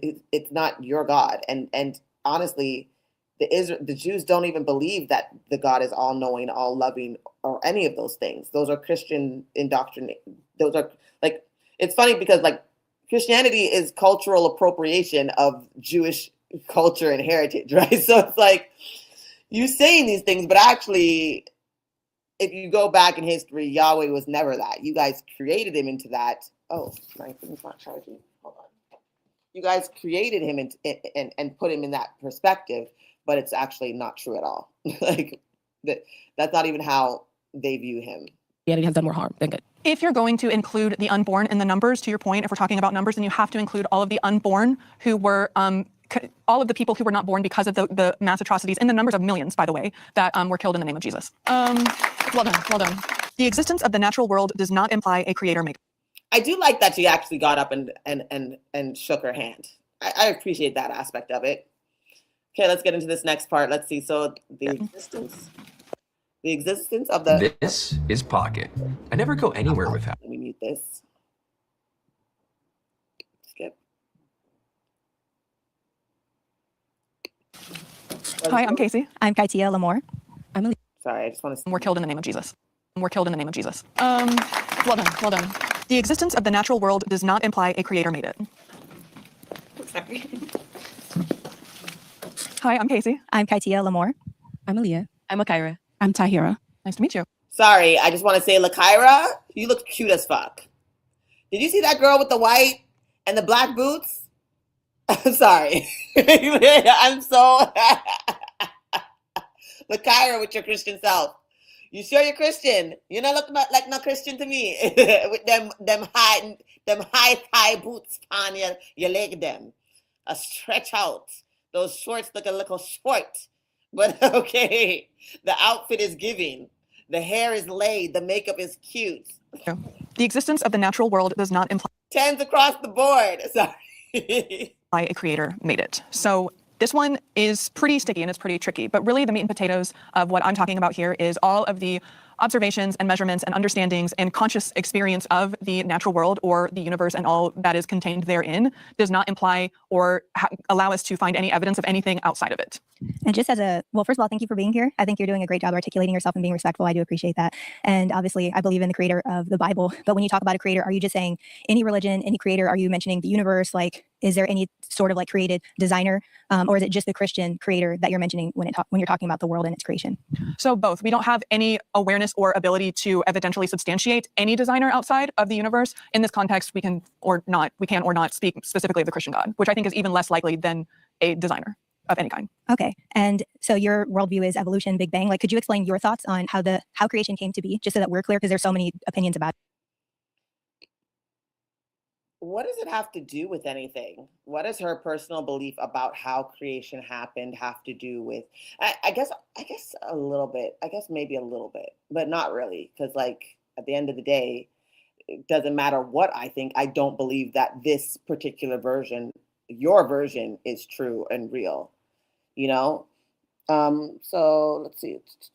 Then let's add the Protestants versus Roman Catholics. Oh, yes, they did. They killed each other across Europe. Millions upon millions were slaughtered. That's absolutely true. That part, yes. Isn't that the reason founders, fathers put freedom of religion? Exactly. They were actually running away. Remember, the people that came and created the US, they were running away. They were like the unwanted. Right? They were the unwanted of the YTs, right? They thought they were going to send them here and they were going to, fail pretty much. So you're right about that. That's why they put in freedom of religion. They were trying to run away from them. So now it's been infiltrated and infrastructured around Christianity, but at first it wasn't. You're right. You're absolutely right about that. Then let's not forget that tarring and weathering of pagans, tarring and feathering of pagans and folks' beliefs for being witches. Absolutely. And they did it to the slaves too. I had brought that up earlier about how they did that to slaves, the tarring, that they tied them to different horses and teared them limb from limb, hung them from trees, did atrocious things. They had one slave, take a crap in the mouth of another slave and then ball and gag that slave and make them have the disgusting lengths that these Christians did. It's insane. Like I like, how do you even think about such disgusting things to do to somebody? I don't know. So I would like to know so we have a good basis for the conversation. Sure. So I think that I do believe in I do recognize the legitimacy of the Big Bang Theory and the theory of evolution. I do think that we can study and measure and understand, not just with our tools, but logically speaking, all the way up in our past, up until t=0, which is to say the very beginning of time in this universe. We can understand all the way up until that point. I'm not a physicist, but they're talking about soup of particles. I don't know what that means, but they're talking about it. They've got that figured out. I don't think we can know what was before that. So as far as what do I believe, I don't have any stance. I don't think that it implies a creator being. This could be a simulation. This could be a dream of an alien. I think that certain ideas are more likely than others. It's probably not a pink unicorn. You know what I mean? So as far as what I believe, I don't really have a belief because I don't try to have beliefs about what's outside of this universe. Okay. And I would say just for me personally, I like bringing up the topic of apologetics because I do believe that there are people who are very well studied. I know you mentioned that some people have things figured out. I don't think anybody does. I think there's a faith aspect to any belief, even if it's atheist, because none of us were there. So I feel like. No, wrong again. None of us were there. But if you actually look at what they have found, like I said, science is demonstrable. They can show you. Now, you don't have to accept it, right? You can create all these ideas. But science, the reason why they claim it's fact is because it is demonstrable. It is repeatable. Before they even consider it a fact. And also, science doesn't really believe in an overall fact. They think that there's expansion. As we learn more, as we develop more technology, we learn more things. We can see things further away than we used to 10, 20 years ago. I mean, look how much has changed from the 80s till now, right? Like I was born in 1984. Okay, I'm showing my age. I'm 42 years old. The world has changed so many times throughout my little 42 years of life. You know what I mean? And we have even the smallest example that evolution is real. One would be that babies are being born without wisdom teeth now. We've been taking them out because they were not needed. Now we are at a stage of evolution where babies are now not being born with them at all. That is evolution, right? All of this technology, the way that we build our homes, evolution, right? Like it's not just how we formed and came to be. It is the structure of which we evolve every single day. So, but again, they usually don't have any sense of that, right? Very simplistic view, a very myopic view of science from Christians and most Abrahamic religions. Like through my studying of apologetics and the archaeologists, historians, and all of that, there's actually a really good documentary called Is Genesis History? That's where I learned a lot about when you're talking about carbon dating, when you're talking about evolution, and when you're talking about the flood and sediment and just all the age of the earth. I don't think that 5,000 years versus billions of years is a heaven or hell issue, but I do think there's a lot of things that people have studied that have drawn more evidence to a biblical creator versus just coming out of an explosion or a big bang. And that's a lie. That's a lie. And I bet you that the documentary is Christian leaning, probably led by Christians, right? Is Genesis the true beginning? Like, what are you talking about? You're just dismissing things that are easily like researchable for yourself. But again, if you're constantly looking at things that are just going to affirm what you already believe, then how can you really learn? How can you say you're really open? I would say that's where I come from, but I understand what you're saying, that it's hard to imagine even for us as Christians, like there was something before nothing, like there was something before this. And I think one thing personally that stands out to me outside the Bible is just consciousness. Like we came from an explosion or these single cells organisms. And then it's like, but what about consciousness and like our conscience? And we didn't come from an explosion. You can see by the way that she's explaining it, that she doesn't understand it at all. Nobody's saying that we came from an explosion, right? The explosion happened. Nobody claims that there was nothing before that explosion, right? In science, they don't say that at all, right? So, like, girl, like, you're not even explaining the the science properly that you're disputing. Morality, to me, there has to be some sort of basis for that in a creator. So that's like my personal stance and how I feel about it. But also, like I said, apologetics, I think, is very important. And I want to give other people a chance too. But I would also like to. I don't understand why she just keeps saying apologetics.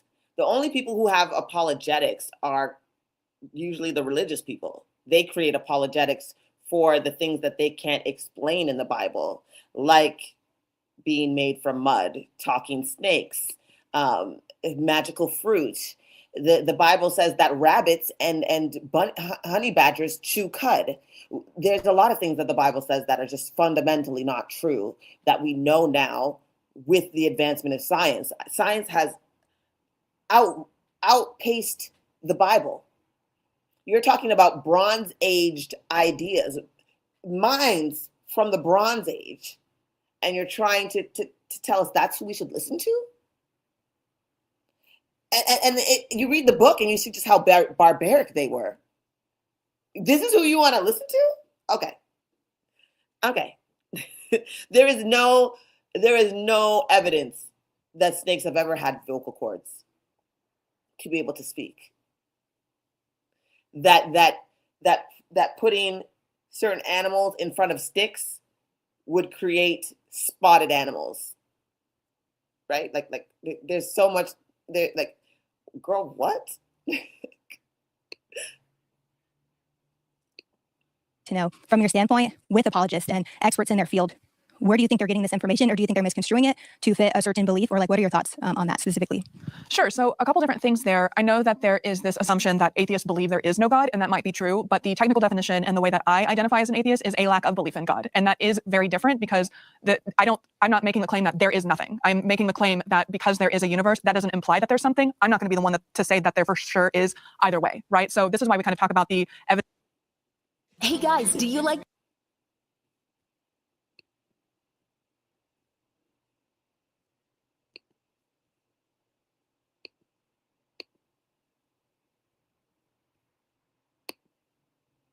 evidence being the burden of proof is on the person making the extraordinary claim. And in this case, an extraordinary claim is that there is anything outside of this universe that we can't measure, we can't understand, that we can't study. So I want to give everyone else a chance to as well. Thank you for that. So essentially, we have to pay attention to what's around us, right? From a practical standpoint, we can infer or conclude that a book has an author, or let's say, my shoes, they have someone who created them. So on a very, very practical level, we can conceptualize. At a very practical level, I can tell you and look up the creator of that shoe, the creator of that building. It's all going to be humans. It's not going to be a God. You cannot look to nature and say that it must have been created. It created and developed over time. There's a lot of proof of that, but there is no proof that a creator made it, that a creator made the Big Bang happen. There is no proof of any outside energy. Right? The claims of the Bible, there is a God who actively interacts with his people. We don't see that. Like I said, the manna raining from the sky, or parting the Red Sea. These things don't happen anymore. Why is that? Right? All of a sudden, we've gotten smarter. We have cell phones to record everything, and God is silent. God is unmoving. God can't do things that the miraculous things that he did, right? He can't do any of that. I think that's very interesting. I'd also like to say that just because it's beyond your mind, because you refuse to accept new information and take the time to understand and be educated on new information, doesn't mean that it's like outside of everybody's mind. No, it's outside of your mind. You won't accept the information. You won't actually do the research that would lead you to support those things. You dismiss it because you've been taught something. You've been indoctrinated into this religion, right? So you don't accept it. You have no critical thinking skills likely, and you are likely to just dive into cognitive dissonance when being brought facts, which I'm sure we're about to see.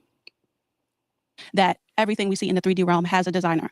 The scripture also says that in Psalm that the heavens declare the glory of God. So, we can't ignore the fact that we are in a realm.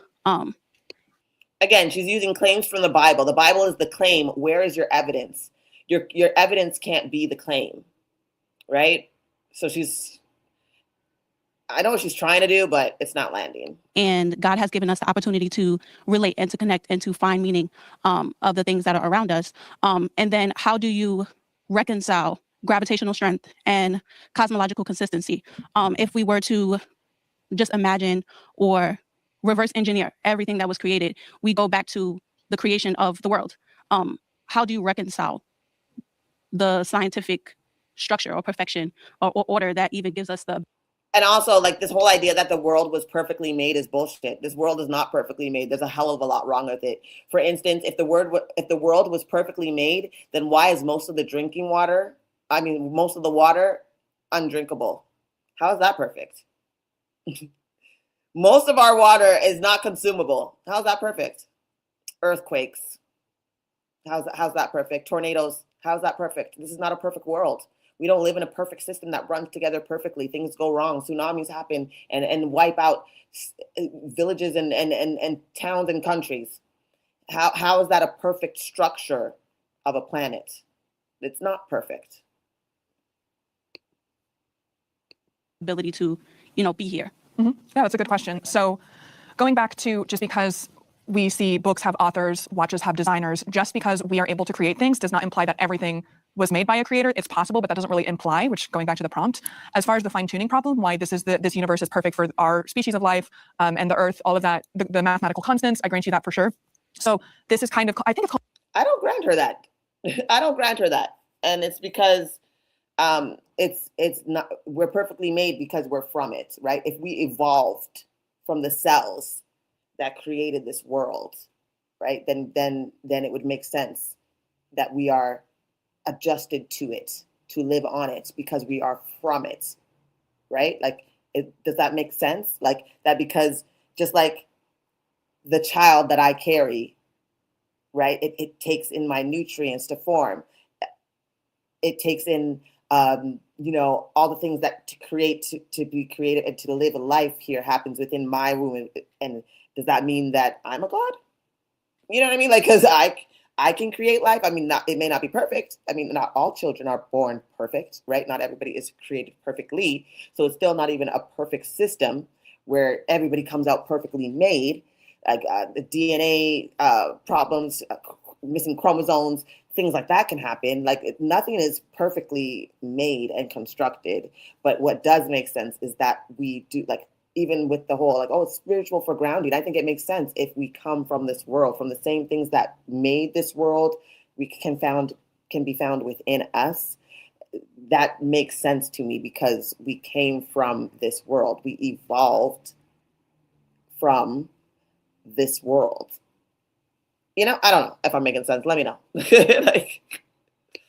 Called the observer paradox, but we as this species, as humans, can only observe this one because of all of these fine-tuned constants, because of all of these very specific physics. That does not mean that there are not other universes, the multiverse theory, that there are not other ways of life, that there are not other mathematical constants that don't exist outside of this universe. So that doesn't really, again, imply that a creator made this one. The existence of consciousness exists in this universe. That doesn't imply that it doesn't exist in others. I think that doesn't really point back to the prompt of like, why, like, okay, you could say that because we have the natural world, that doesn't imply a creator and that you reject the intelligent design theory. But there's still something rather than nothing. And I think that poses a question of God question. She's just saying that because that's what she believes. She can't prove that. She's just saying that because that's what she believes. Like there has to be a reason for all of this because there's features of the universe that cannot be causally attributed to anything else in the universe. So whether or not you want to deduce it to like, oh, it's... And just because we don't know where it came from doesn't mean that it's a god. Like just because you can't explain it or it hasn't been explained yet means that it's God. Like, well, I can't explain it, so it must be God. Because you can't even prove that there is a God in the first place. That's the whole, such a circular conversation. it's the Christian God, the Muslim God, it's just a necessary being, because everything follows cause and effect, right? So well, that's how we explain it in this world and this universe, right? So it poses the question, why is there anything at all? Like, why me? Why you? Why trees? Why sun? Why air? That's really what the question. Why does there need to be a reasoning for that? Why does there have to be some reason? I think a lot of people need to let that go. That there's a reason you're here. There's a reason you're born. There's a reason. And I know even like people in spiritual spaces believe the same thing. I'm not necessarily sure that I believe that there's an actually specific reason. I think when you get into that mindset, a lot of us are stuck in that mindset of needing a reason when it's really just you have this life. It's the only one life that you have. Maybe there is something in the afterlife, but nobody's ever really truly come back and told us what it is. I mean, yes, people have said they had encounters, but none of those encounters align with each other. They're very different. There are people who said, I went to heaven. There's people who said, I saw Krishna. There's people who said, I saw nothing. There's people who said they went to hell. There's people who said that they saw the Egyptian gods when they maybe were close to death or things like that. There's actually no concrete proof. And if you do look at the stories, they're all very different. So again, it's like just saying there must be a God because you can't understand or explain is just very, it's lazy intellectually. It's like intellectually lazy. Know like what it is, you know? Yeah, that's a great question. I'm glad you brought it up. I am comfortable with the God question mark. You know, if this is here, is there something? I'm comfortable with that question. Where we kind of crossed here is the fact that everything has a cause and effect. On quantum mechanical levels, there is no cause and effect. There are probabilistic laws. So the cause and effect of this happened because something else happened because something else happened, that breaks down on the smallest levels. At that point, it's like an 80% chance that something's going to happen. So the concept of cause and effect does break down when you get into the really small physics. And again, I don't think that because in this universe, cause and effect is always a thing, suggests that outside of this universe, that is also the case. I understand that. I think too, but God is outside of space and time. And when we see the first line in Genesis, where it says, in the beginning, God created. That makes no sense. I'm so tired of Christians saying that line. If God lives outside of space and time, then he cannot be within space and time. And not only that, he created space and time. Even in what she's about to talk about, Genesis 1, it says that he created day and night, and that was the first day. He created time. When he said that he created the sun to rule the day, and he created night to rule the night, and that went from sun up to sundown, created one day, he created time. That's a time frame that he would have created according to the Bible. So how does he live outside of it, but creates it within it? It's so like they don't, and I don't know, I hope she brings that up. I don't know if she does, but it just doesn't make any sense when they say that. This whole he lives outside space and time. If he's outside space and time, then he cannot affect space and time within this because he's outside of it. Jesus. The heavens and the earth. That's also now understood theologically to say as God was creating. So when you said we have to understand where T equals 0, like the beginning of time, God is still constantly co-creating and sustaining this universe right now. So I think that it poses the question of like, and I like how you said that it's not that you don't believe that there's like no God, there's a lack of belief in God. So I think it just poses the question to conceive. 9 out of 10 parents. And she's trying to use her words against her, try to be like, oh, so there's a chance. They love to like any little speckle of any chance and opportunity that they think that they can evangelize to you and change you and be like, well, you must, there's still hope for you in your soul. Where literally anybody.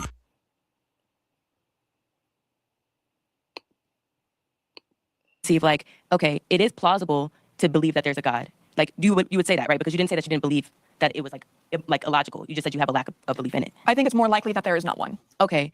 And wait, why would that be? In considering like the creation of Earth and that there is a universe, like why would that be? Why would like see what I'm saying? Oh, considering that there is a creation of the universe, again, it wasn't created. She already explained that to you, that she doesn't believe it was created. It's something that happened. It doesn't mean that there was a creation. Sometimes things happen, right? Like we see it all the time. But he gives us laws and commandments that are within space and time by condoning slavery and oppression of women. Exactly. The idea that he lives outside space and time, but can also be within space and time and rule over space and time within something that he's not a part of or can't be in is absolutely, I don't even saying that out loud. It doesn't even sound right.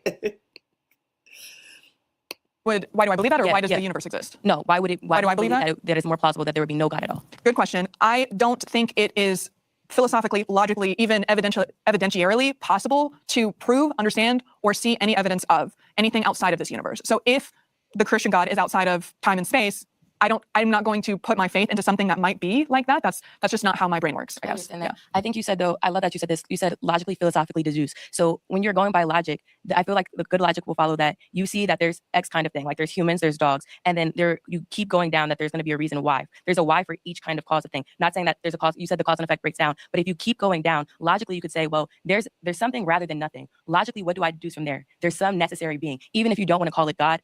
No, actually, that's not how everybody thinks. That's how you've been conditioned to think.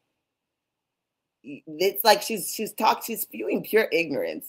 Because she's trying to force that. No, something has to come from something. Something has to come from something. Something has to come from something. Like, no, actually, that's not true. And if you ask them who created God, they'll say nobody. So then they don't even believe that themselves, because you do believe something can come from nothing if you believe a God came from nothing. It's like you make a choice here. You know what I mean? Like, like you can't. Both things can't be true. That would be the next step in logic.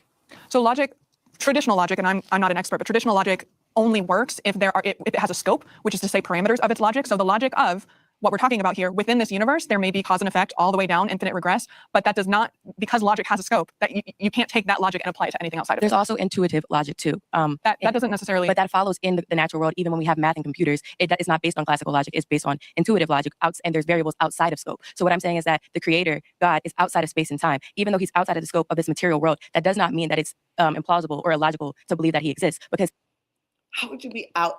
This is like, she's like, he can't be outside of it and be inside of it at the same time. Like, it doesn't work that way. You cannot be outside of time and affect inside time. Okay? Like, it just doesn't work that way.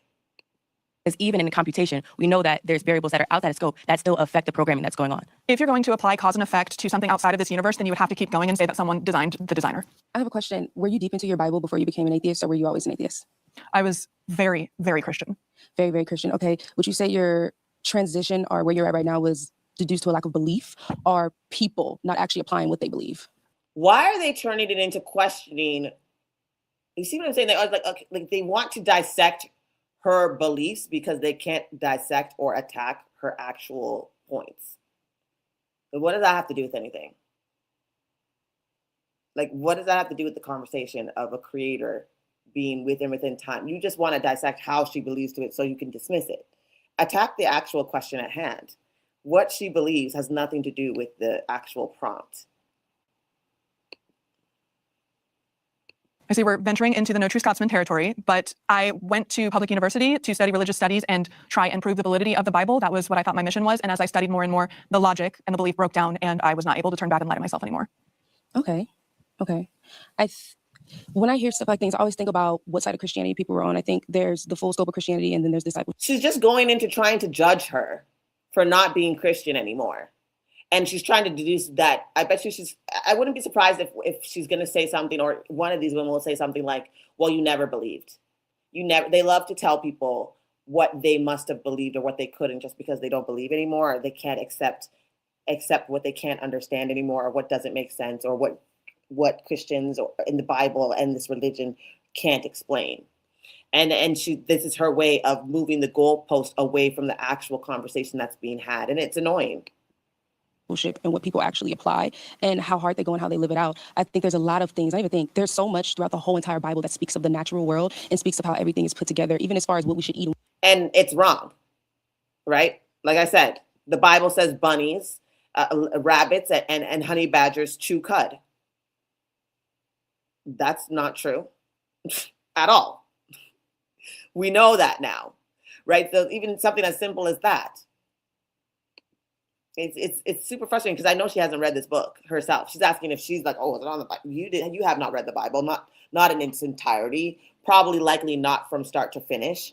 You likely, like most Christians, take verses that were given to you and and you were taught how to think of these verses and how to receive them, even though when you really truly read the stories, that's not what you receive, right? But let's continue. And what we shouldn't eat. And when you actually break that down on a scientific level, it actually makes sense, because you have these things in the ocean that are eating other things, and if we eat it, it makes us sick. Hey, New Testament, God gave us free will and said, hey, you can choose now. Sometimes, see, New Testament God didn't say that either. See how she tries to say New Testament God, like she separates Old Testament God and New Testament God, because she knows that the fundamental differences between the two, they don't match up. They don't come together. So they separate them and act like they're two different. But then if you ask them who's Jesus, they're like, oh, that's God in human form. So it is God. The Bible says that the God doesn't change, right? He's the same yesterday, today, and tomorrow. So there's no, oh, the New Testament God. Like, you see how it's always super frustrating to me, because they actively, what's the word I'm looking for? They actively contradict themselves within their own scriptures, and they don't even realize it. And unless and maybe they don't want the scripture brought up, because I guess, I don't know what it would do to the conversation to add it, but I guess it can turn the conversation into something different. But I don't know. It's just, but it's just very interesting to see how he designs and set everything up. And when you break it down and study it out, it makes sense. Half the people that have something to say about the Bible are not even people that really studied it, or even fully lived like her it out to a certain extent, or saw it through. But I also believe that, yes, there's always going to be a cause and effect. There's always a reaction for every reaction to this third law. So I don't know. I'm very curious as to why, if you've read your Bible and you see all these natural things, why are you so against it? Because reality, the study of it on a scientific level is what's already there. She's lying. Like, this is just bull-faced lying. But I know she's letting her finish. She's letting her get her ones out. But that's totally not true. There's plenty in the Bible that contradict each other, that don't align with science. So their studying was already put there, trying to figure out how it got there. What do you mean against it? Against what? The idea that God could be the one that created all of this. Well, it was a slow trickle, but it started with the lack of recognition that the Bible could be perfectly divinely inspired because of the history of the text and how it's been mistranslated on purpose to manipulate political agendas. All of that. So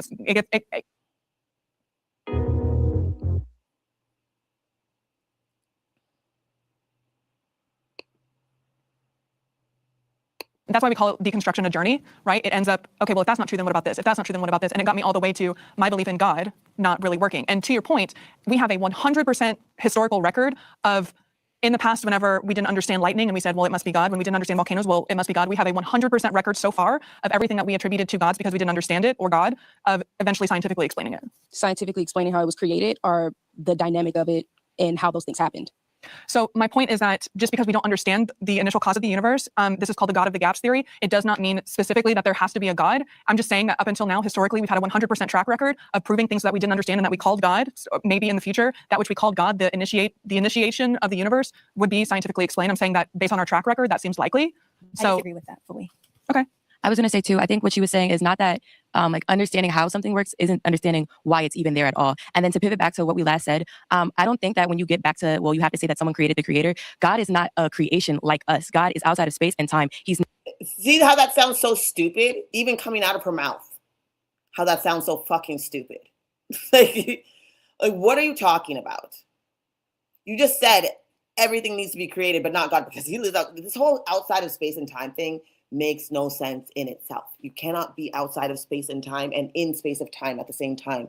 He's either working within space and time because he's in space and time, or he's outside of space and time and he cannot work within space and time. Like, it's so irritating. This atheist is too smart for these women. Yes, she is. Her logic is exponentially higher than these Christians. Their thoughts are so reduced to the lowest form or to their own beliefs, such a waste. It is. But I think that these conversations are important, as frustrating as they are to have and to see and to dissect, because we can look at this as evidence that this is actually absolutely batshit crazy. You know what I'm saying? Like, it's evidence, right, that this is absolutely batshit crazy. So in that sense, I do agree with it. I do think it needs to be highlighted. I do think these conversations need to continue to have, because people are waking up. You know, more of us are asking questions. And the online community of it is a safe space, because we can find others who think similarly to us within our everyday lives. We don't really come across, people don't talk about it. Atheists don't go around evangelizing atheism. You know what I mean? Because it's not that kind of structure. It's not, you know what I'm saying? So yeah.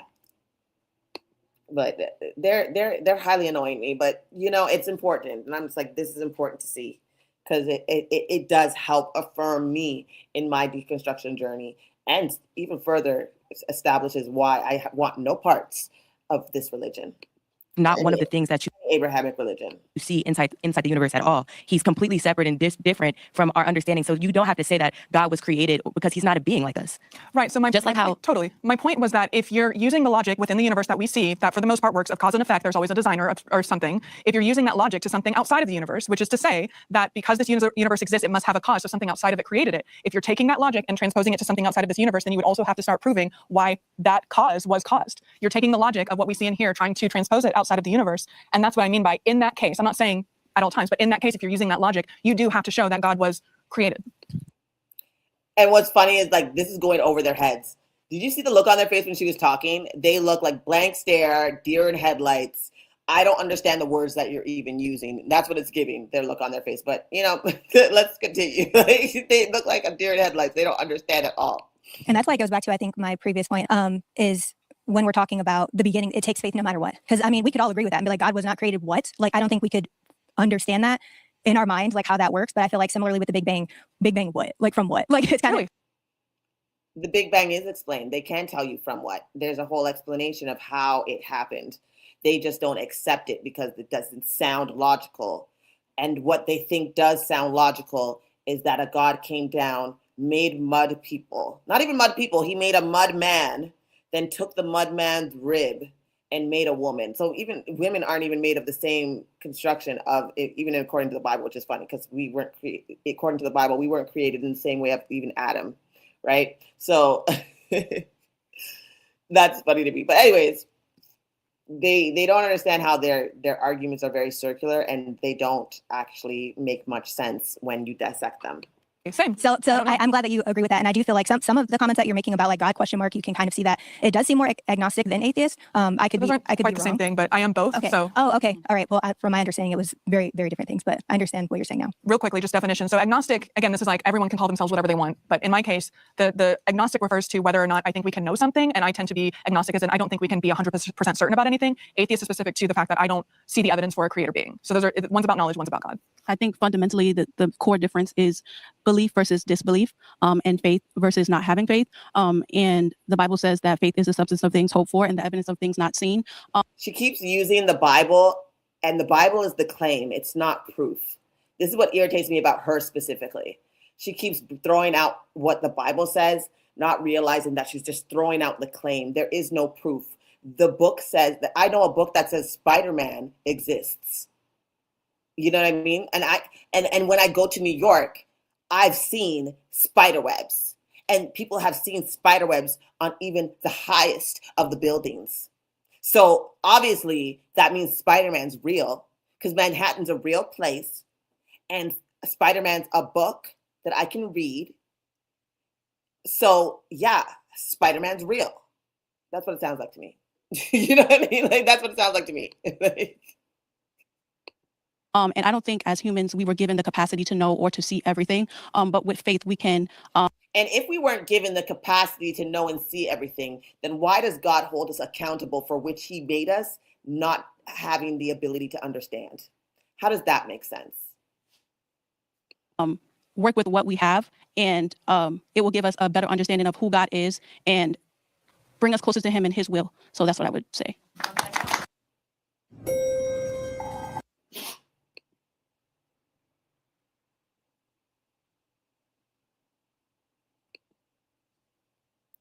Yep.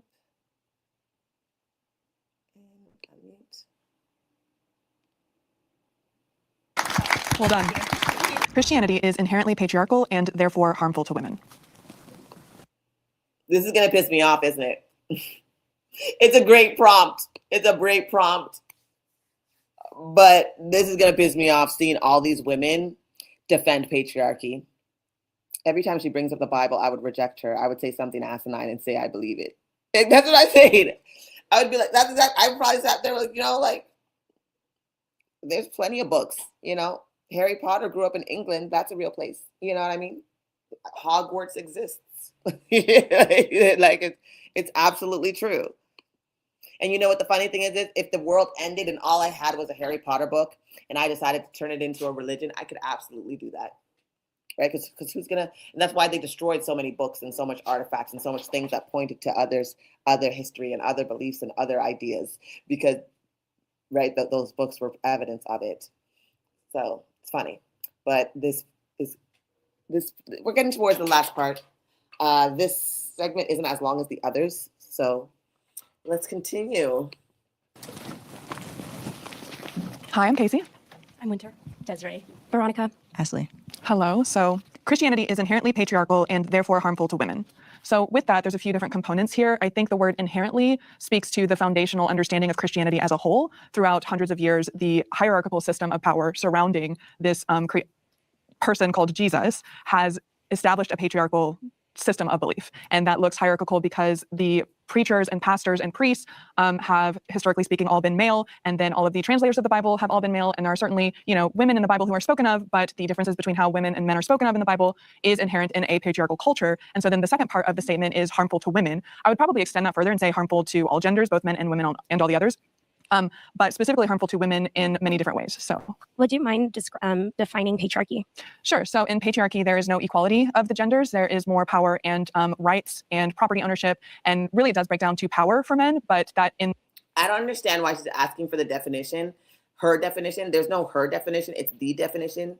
And the definition, if you look it up, it literally talks about men being over women. It talks about, it does include that the patriarchy does,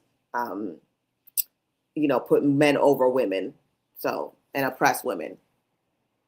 In the material world looks like access to education here in more modern times, but also throughout history, access to employment. And the really specific to Christianity is the more socially direct access to the deity of Christianity, the Christian God, through the male priesthood throughout the ages. And so that is specifically patriarchy in Christianity, but patriarchy is essentially global and speaks to the unequal power dynamics between men and women. I think a better way we can frame this is the world is inherently patriarchal. Without the Bible, without Christianity even being established, pagan cultures were already patriarchal. Like wrong. You're right. The prompt is really up my alley. She's so wrong. They were not patriarchal. But anyways, I want to, sorry. Actually more harmful to women, I would say. What would you say to that?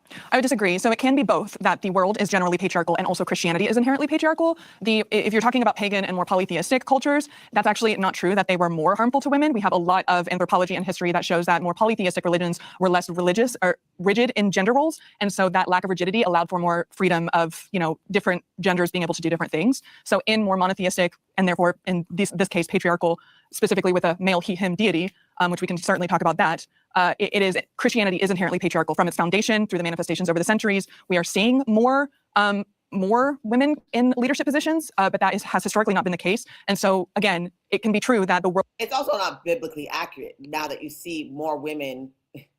Yes, the lion ass itch, exactly wrong.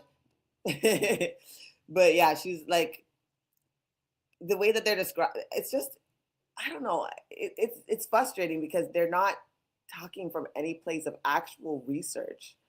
It's just spewing the same misogynistic, patriarchic,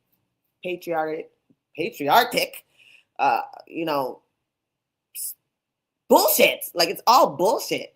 But I'm gonna let them. Yeah, let's. The world is generally patriarchal, but so is Christianity. Would you say that, before I say anything else, that people are perfect? I promise there's a point. I don't think I would apply morality to humanity like that. So I don't really know if that's a question I can answer. Okay, no, I respect that. I ask because what we see, with the teachings of Jesus specifically, we see him take on a role that was not seen in the time period, because I agree. Why do they say that? They know nothing about the time period, but swear up and down that he did so much, so different. Even the laws of God, the commandments, aren't even that far off of any other laws like that were held in Egypt or even Babylon. Like, for instance, the grape laws, right? In in in in the biblical law, according to the Mosaic law, if a man grapes a woman who is not betrothed to any other man, she has to marry her grapist and pay 50 shekels to the father, and he can never divorce her. So the Abrahamic God believes that a victim of SA should marry their abuser, their assaulter, and never be able to leave them. In Egypt, the law was that they would be castrated. I don't know if y'all agree with me or not, but it seemed like Egypt was ahead of Yahweh. You know what I mean? Even the Babylonian laws, some of those same laws I saw and read as better than the laws of Yahweh for the time, way more empathetic. And so it's insane that they make all these broad statements without actually researching any of it. And especially during that time period, it was very patriarchal. Women, were treated as property. They had monetary value based on their virginity, their purity, if they were married. So I can definitely agree in saying that the time period was patriarchal, but I do think that Jesus in that time period introduced very progressive views for Rome.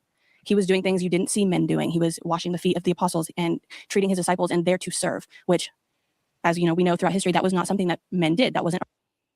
That's not even true. Even saying far be it for me to fight for making men look good. Okay, that's not something that I do here. But to say that no men were doing good, no men were that's absolutely not true. No other nations had people who did these sort of things that you didn't see them, the women doing these sort of things, helping each other.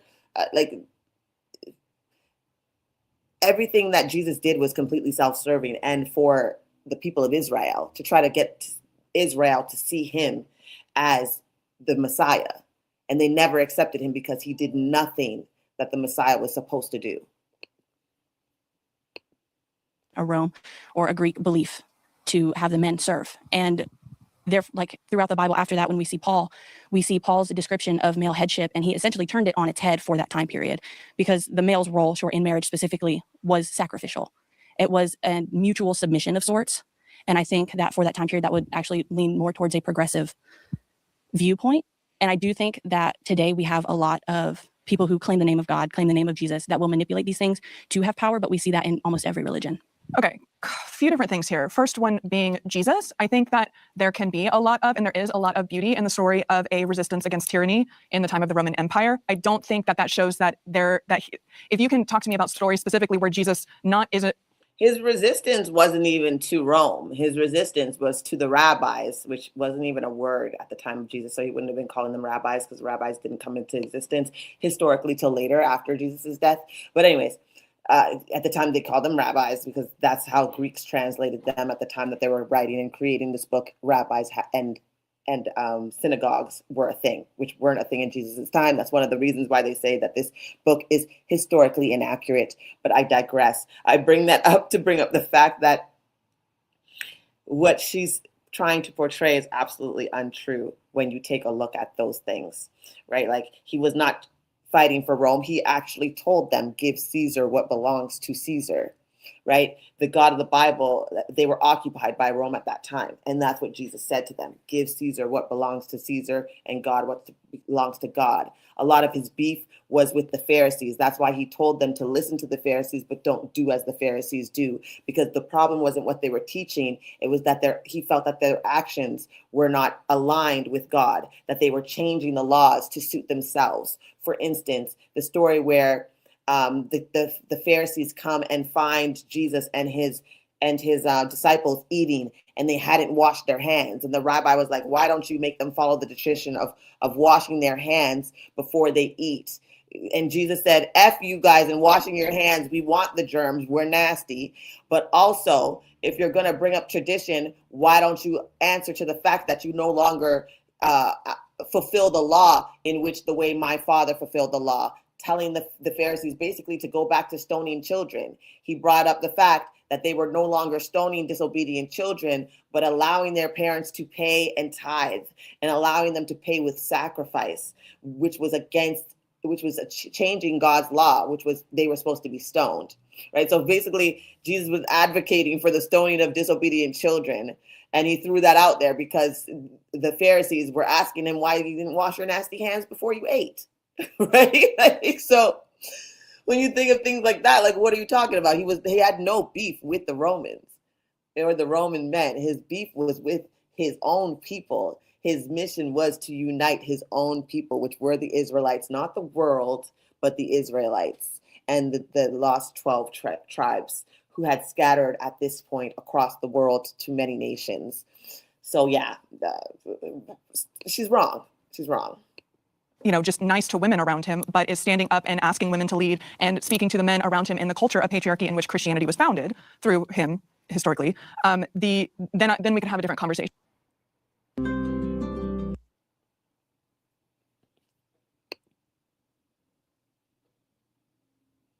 Who cares? What does Jesus washing feet have to do with global systematic oppression of women? Well, he was, and I heard that was a euphemism for giving head back then. And did you guys know that Jesus was once, I have to find the story, but there's a story apparently where Jesus came out of a room only with a boy that was naked. They were both naked. Apparently Jesus only had a sackcloth around his waist. I got to look up that story. Apparently it's right there in the Bible. Oh, let me stop. Oh, sorry.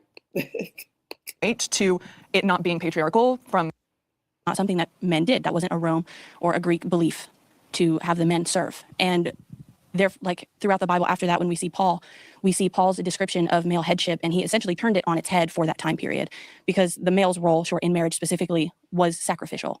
It was a mutual submission of sorts. And I think that for that time period, that would actually lean more towards a progressive viewpoint. And I do think that today we have a lot of people who claim the name of God, claim the name of Jesus, that will manipulate these things to have power, but we see that in almost every religion. Okay, a few different things here. First one being Jesus. I think that there can be a lot of, and there is a lot of beauty in the story of a resistance against tyranny in the time of the Roman Empire. I don't think argument of saying some people are doing things in the name of God but they're not doing it right is probably something we're going to run into a lot today, but I'm going to do my best to call it out every single time. Just saying that someone might say something or call themselves a Christian, but they're not a true Christian, or they're not actually doing something in the name of God, doesn't really work argumentatively. So that's what I would say to that. We can talk more about Paul because those verses actually, they bother me. Like Mark Twain did say, it's not the verses of the Bible that I don't understand, it's ones I do. So I believe that God has order. A lot of, I think you were speaking about 1 Corinthians, right? When he speaks about women being quiet or women asking their husbands and things like that. If we look at the context of the time, the Corinthian people were not upholding the values of the church that he wanted to establish. There was a lot of disorder. There were a lot of, at that time, women weren't as educated as men. There's a lot of scholarly articles that talk about that verse. And a few verses ahead of that one, where he says women should ask their husbands this and that, it speaks about women prophesying. Also, I believe it's Acts, it says that in the last days, the Spirit will be upon the earth and sons and daughters will preach and prophesy. So in terms of saying that it's inherently patriarchal, this and that, I believe the world is inherently patriarchal. I think God is trying to bring us back. All she's doing is bringing up a lot of the contradictions that you see in the Bible that go against one each other and using them to, it's like you're using one thing in the Bible to excuse away another thing that allows it, right? Like you're not allowing yourself to see that it's a blatant contradiction. Like that's why it doesn't make sense, babe. To him being in control, him having power. I feel like, would you rather a matriarchy? Like, who do you want to actually be in control? So equality of the sexes is all that not patriarchy would look like. Patriarchy just means inequality of the sexes, so equality of the sexes is the counter to that. As far as the cultural context for when Paul was speaking, I still don't think the argument of Christianity is inherently patriarchal breaks down when we're talking about cultural context, because again, it was founded around that time, and just because the world was patriarchal, you would hope that a perfectly moral and perfect belief system was not just following the times, but here we are. I think something I want to point out I like that, because they often say that, like, they often try to be like, God had to follow the times. It was the times. God had to allow them to have slaves. It was the time. God had to allow them to own their wives. It was the times. As if, again, contradicting the fact that you claim that he's all powerful, which means there's nothing that he can't do. He didn't have to do anything. He didn't have to do it any other way than the way that he wanted to do it. And that frustrates the shit out of me. Now this girl is wearing this. What is she wearing? the t-shirt dress with the satin gloves. Like, what the fuck is going on here? But anyways, sorry. Like, what is happening? Is the fact that there are 45,000 different types of Christianity. Are you referring to all or just one specific one in particular? That's a great question. I would say kind of all, but some more than others is what I would say. As a woman, we're all women here. So it would be wrong for us to be like, oh, there's no way that, women didn't suffer or that they didn't experience so much trauma. And it's one of those things that I think it's really important to respect each other's beliefs despite what we follow. But I also think one of the most... I don't believe in respecting beliefs that are harmful to large communities outside of your own. I'm not going to respect Christianity. It's too harmful.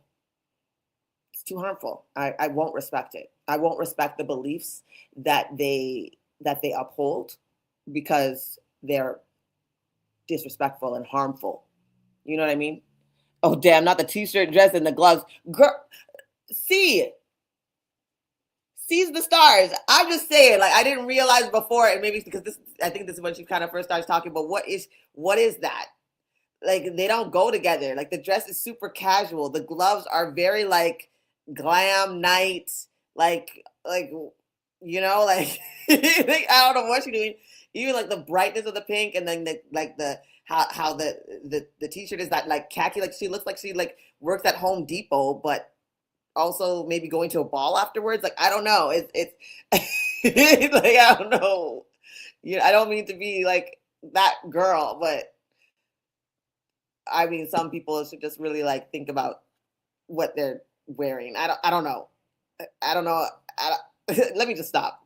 Most important things is, unfortunately, in a lot of my experiences, I have dealt with some people who wanted to claim to be religious and who wanted to follow God and his teachings, but they were straight up hateful or negative. And I think it's really important to really follow what we believe is right.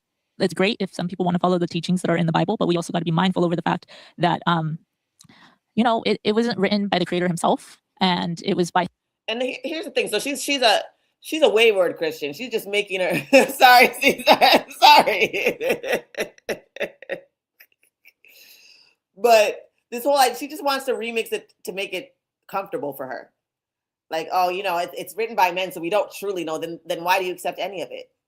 You can't accept any of it then, if you're going to go with that mindset, but you're choosing to accept what you feel in order to be accepted likely from your community. Because let's face it, when I used to say, like, oh, I'm not religious, but I'm spiritual, people were more calm with that. Like, oh my God, at least she believes in God. Like, it's almost like you saw this sigh of relief on their face. Like, oh my gosh, at least she believes in something. Like, at least she believes in a God. And they get, like, allow that to pacify them. Right? Yes, a wayward Christian. She just goes where the wind blows her, and she just says, I'm a Christian, but I'm going to ignore everything that's supposed to make me a Christian because it makes me uncomfortable, and say that I can't really say that or agree with it because it was written by men, but I'm going to accept the things that were written by men that I feel I can be comfortable with. Wayward Christian. It's either you're in or you're out, girl. Okay? Those who do not believe will not see the gates of heaven, according to your book. You don't get to do that. His disciples, and a lot of things get misinterpreted. And a lot of times people want to take things out of context and be like, oh, no, this is the right way. You've got to follow this. Personally. Like, even she's wearing sneakers on her feet. What are the gloves supposed to do? Like, are you just afraid of, like, maybe she's a germaphobe, but she wants to be a germaphobe in style? You feel me? Like, not just the regular gloves that you see medical practitioners use or to clean, that, that maids use to clean. She's like, no, I want to be a fabulous germaphobe with the silk satin hot pink gloves. I don't follow everything that the church preaches because that's what feels right for me. I know everyone else has their own beliefs, and I respect that. And I'm glad that you did mention that, because I do see your standpoint on that, where it has become a big issue, especially in regards to the way that we live. With Freedom Mobile plans, you...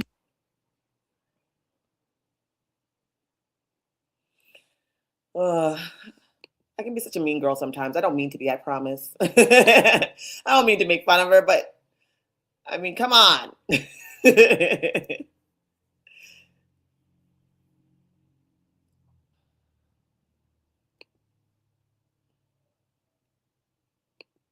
Especially how politics plays a huge role, not just religion. So it's one of those things where it's like we also have to consider the factors that it really runs the way that we choose to live our life, whether we like it or not, unfortunately. It really affects so many systems, especially with politics.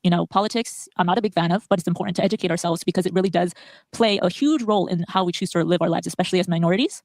And it affects our justice system, our healthcare system, housing, immigration, so many different things. So I think you bring up a really good point about all of us analyzing our beliefs, recognizing the world we live in, and doing our best. I agree.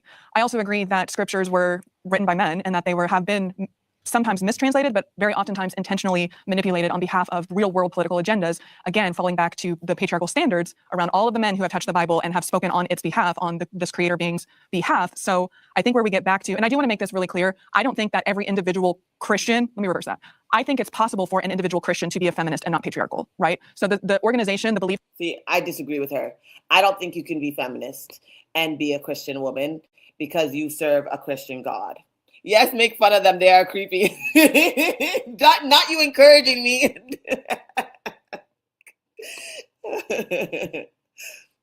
System, the construct of Christianity is inherently patriarchal, but to your point, I think it's up to each of us to really decide what that means to us. That's a little bit murky, but I do want to recognize that I recognize that there are Christian feminists. Can I ask you, what is your definition of feminism? Believing and standing up for the equality of the sexes in all material conditions. And when it comes to feminism, do you consider yourself to be a feminist? Mm-hmm. Okay. And what is the problem that you have came across when it comes to feminists? Because in my personal experience, I find it very interesting how some women want to claim to be feminists, but then they go about it in the wrong way. I think it's one of those things where they tend to excuse a lot of behaviors from women. This is going to be interesting.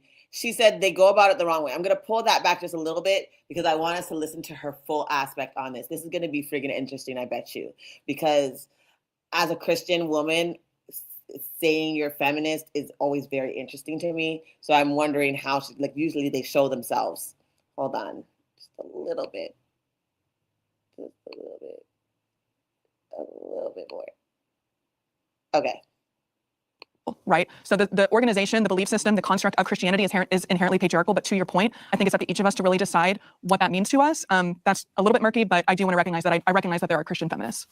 Can I ask you, what is your definition of feminism?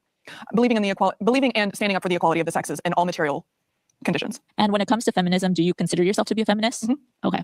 And what is the problem that you have came across when it comes to feminists? Because in my personal experience, I find it very interesting how some women want to claim to be feminists, but then they go about it in the wrong way. I think it's one of those things where they tend to excuse a lot of behaviors from women that are just manipulative or abusive for that instance. And it's very skewed in a way where they want to be like, oh, a girl's girl. But in reality, it's one of those things where it's just like they want to really have a certain view of like, oh, all men ain't shit. Mm-hmm. I agree that the label of feminist can be used in all different kinds of ways. The definition of feminism is different from the adherence of feminists. That's kind of like the reverse no true Scotsman. There's a definition of Christianity and all different kinds of people who call themselves Christians. I'm sorry, I'm a proud misandrist, okay? That doesn't mean I go around hating men actively, but I definitely do not like men as a whole. You know what I mean? This is another reason why I stand with my LGBTQ family, because listen, if I could not be attracted to men, I wouldn't be.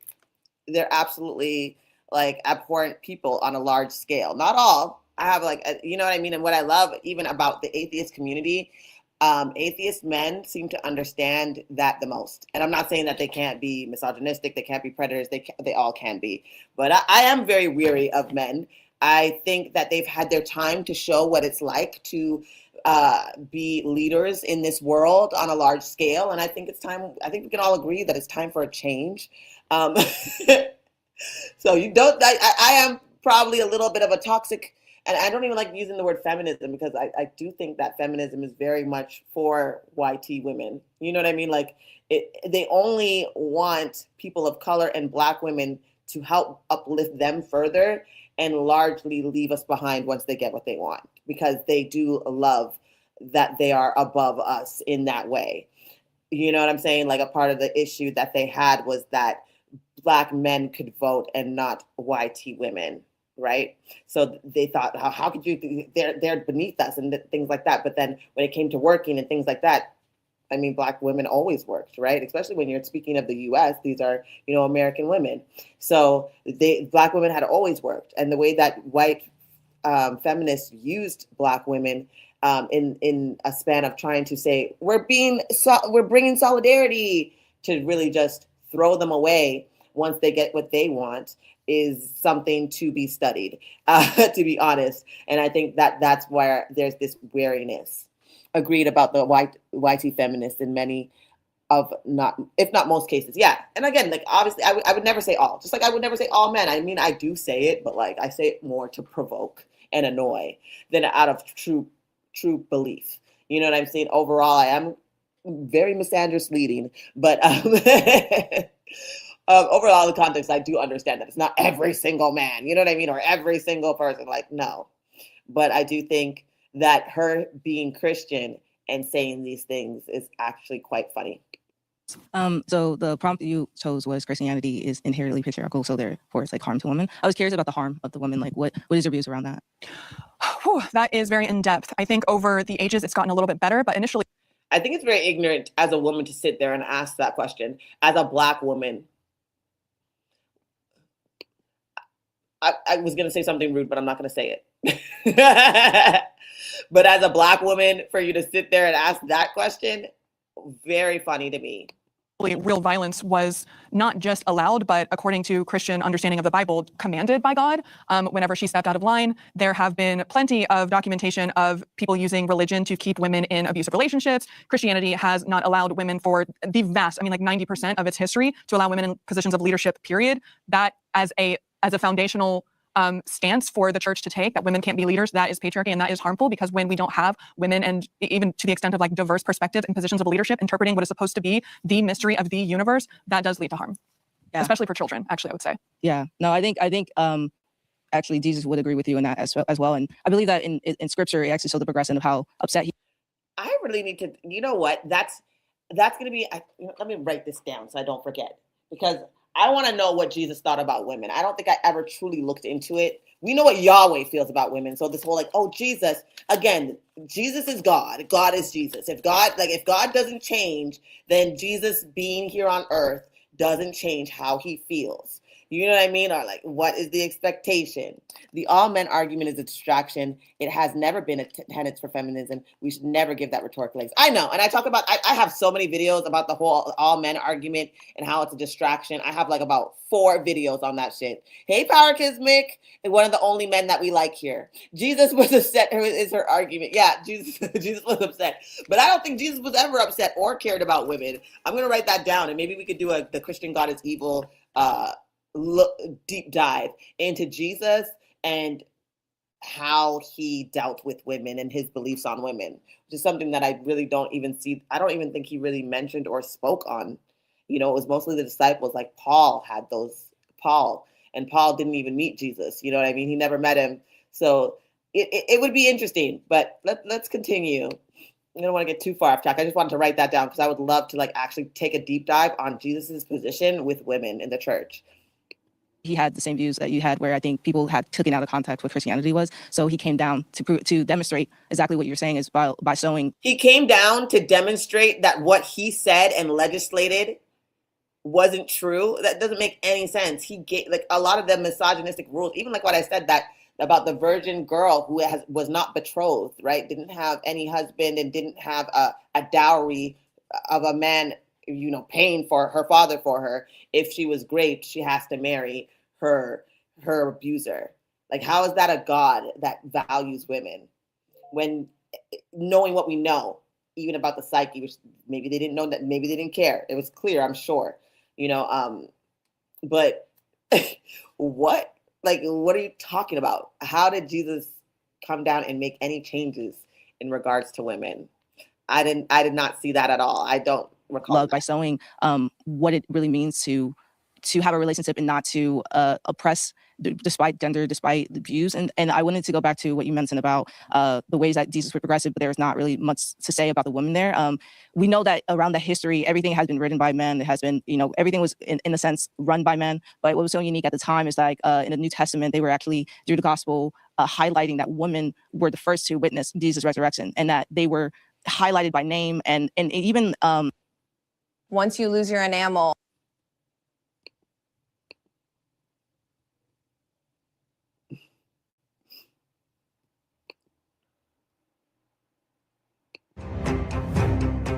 I've spent the Just waiting for this to pass.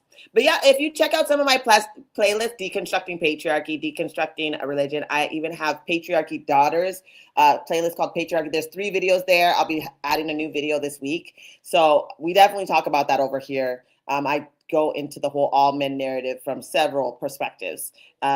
It's a great conversation, but I absolutely agree with you on that. Throughout the Bible, they are called by name, but around that time, women would not be mentioned. And I believe with the relationship with Jesus is like him being God that went down and demonstrated what he was actually talking about based off of scripture. He was actually upset with his church, and that's what this whole part is that he was upset that they were taking his name out of context, because at the end of the day, he had not rested. So the whole 7 days that he created the earth, he had not rested until the woman was made to demonstrate his own image. So anything that is condemned against women is condemning God. There's nowhere in the Bible that says anything like that. She's literally adding to the text and making shit up. Everything she just said is not scriptural at all. You will not find that in the story of Genesis.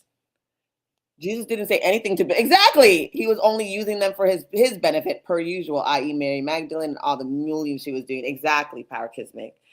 She's completely talking out of her ass. Nothing she said is scriptural at all. Genesis does not say anything about that in the creation story, saying that that's why God created her, and you're making that shit up. That's nothing. They make up a lot of shit. And then when you ask them to show you in the Bible, then they say, well, the spirit, you have to have the spirit to understand it.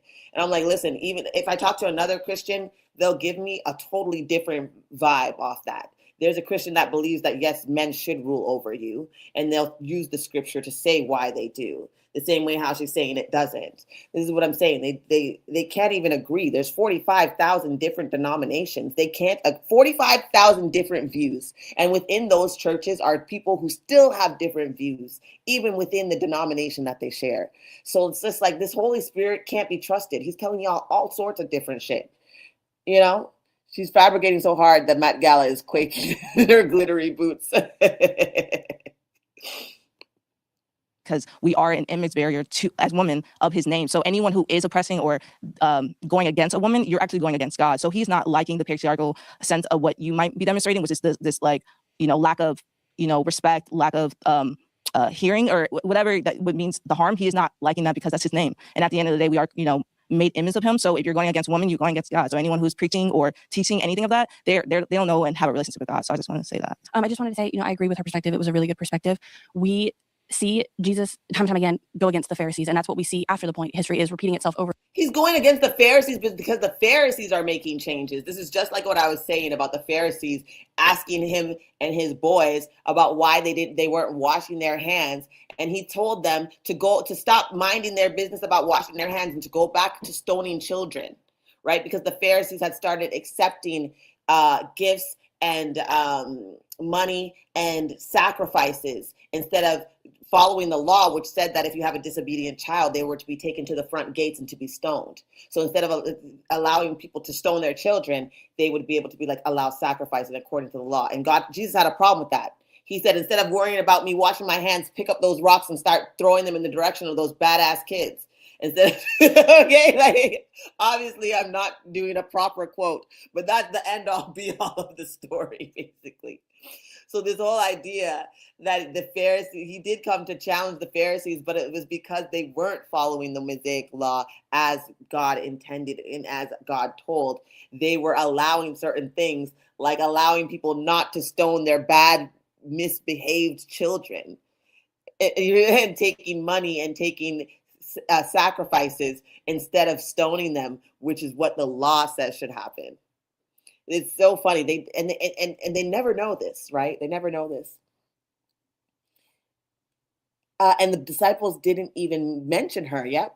Like, was this your sister in Christ and we barely know anything? Absolutely. That was never said in the Bible. Here comes the word salad. Going against the Pharisees is not feminism. They were bickering over money. Exactly. Over money. And even again, how they were conducting the laws. That's what Jesus' problem was. That's why he told them that they should listen to the Pharisees, but not do as they do, because the Pharisees weren't following the law as they were teaching it. So follow the teachings of the Pharisees, but don't follow what they do, was what Jesus said. So this is whole like a fallacy of that's what he came to do. He was not against them. He did not like them because they were not following his Father's law. Over and over and over again, it's a disaster loop. But we see when he comes during that time, it is against the Pharisees, it is against the legalists of the time. And I think to apply Christianity to every single person who claims it is harmful and not really a true understanding of what it's supposed to be versus what we manipulate, because everything is manipulated, to an extent.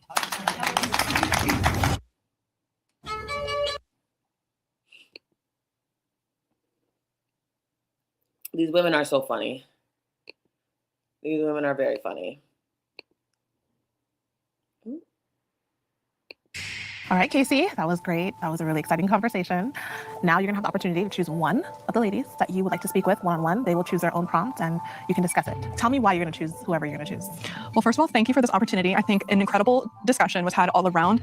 I'm choosing this person because I think that part of this show, something that's really unique about it, is the respect and the ability to have meaningful conversation from different belief backgrounds. So that is why I'm choosing this person. Okay, and who is this person that you're choosing? Tia.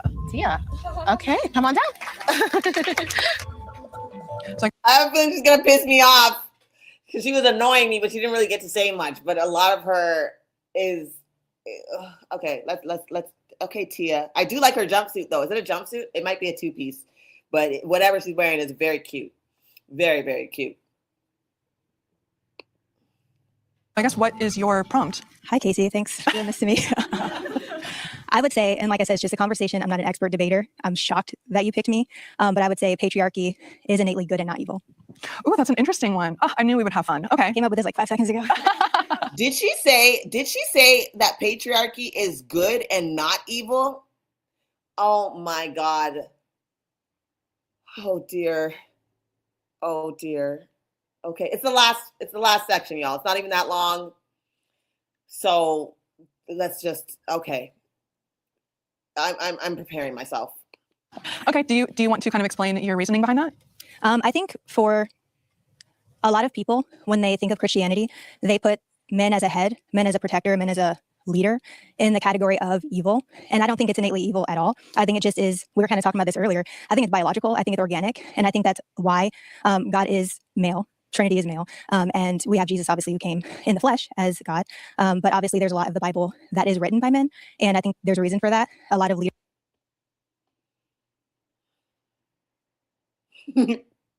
I know I'm sitting here in silence, but they are in Narnia making it up as they go. Oh my gosh. It's to hear a woman. And I know it's literally what they think. I know this. I know this. I know that this is what they believe. I know that this is what they believe. Why am I shocked? Why am I shocked? Like I know that this is what they believe. Okay, let's just listen. Leadership, a lot of protecting, I think comes innately inbred in men to take dominion over the earth, whether it's people or animals or whatever. What it was meant to do before the fall, as we've talked about, was to protect, was to lead, and not to lord himself over.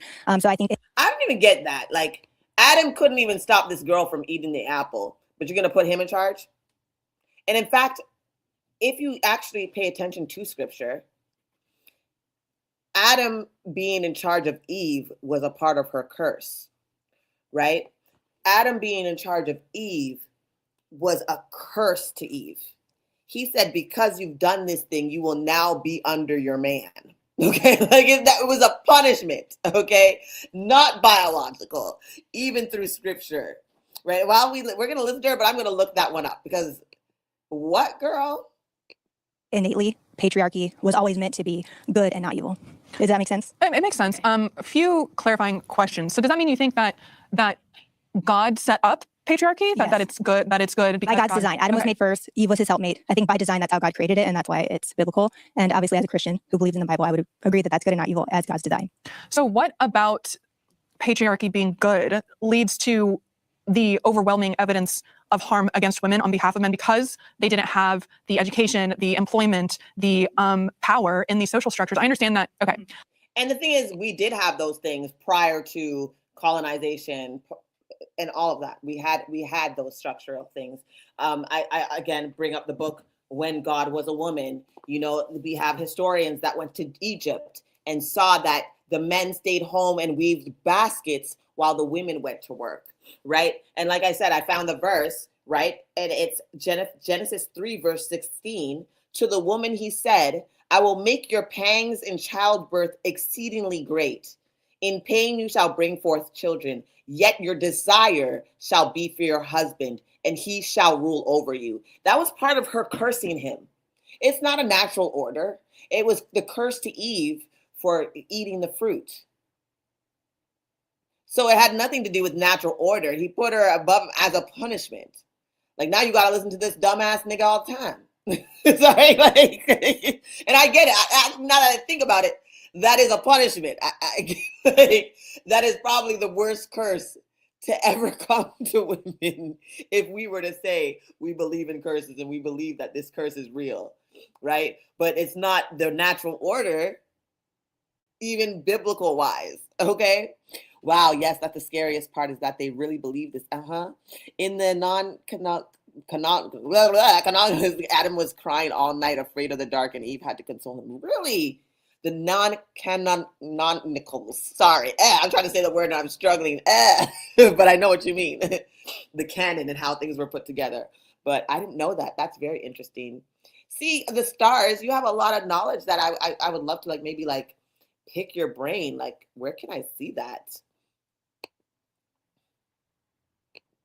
I understand that this is, according to what you were saying, a fallen version of patriarchy. Is that? Yeah, I would say I'm speaking more to in a perfect world. The perfect scenario, the way God designed it, is good and not evil. And I think in a lot of senses, despite the fallen world or So if God is perfect and all powerful, how did he make a world that could submit to evil and him not know about it?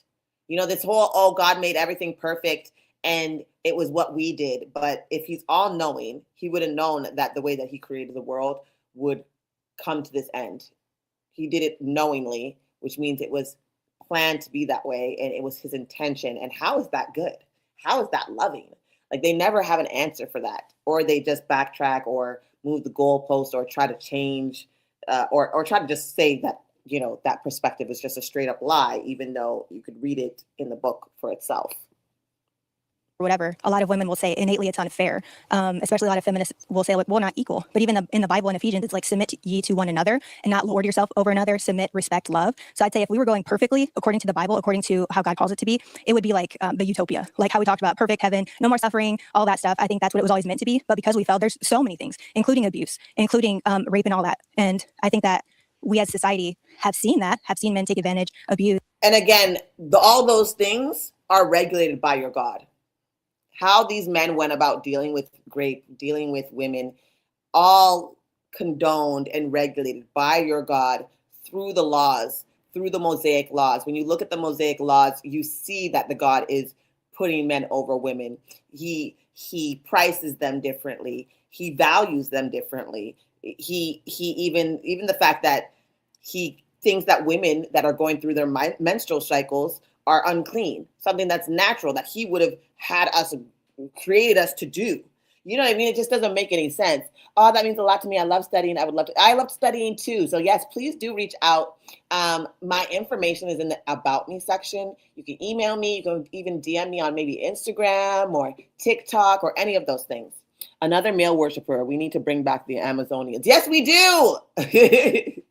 And that's the next book. What is it? The Great Cosmic Mother is my next book. And I heard that there's a whole chapter on the Amazonians that I really, really want to read.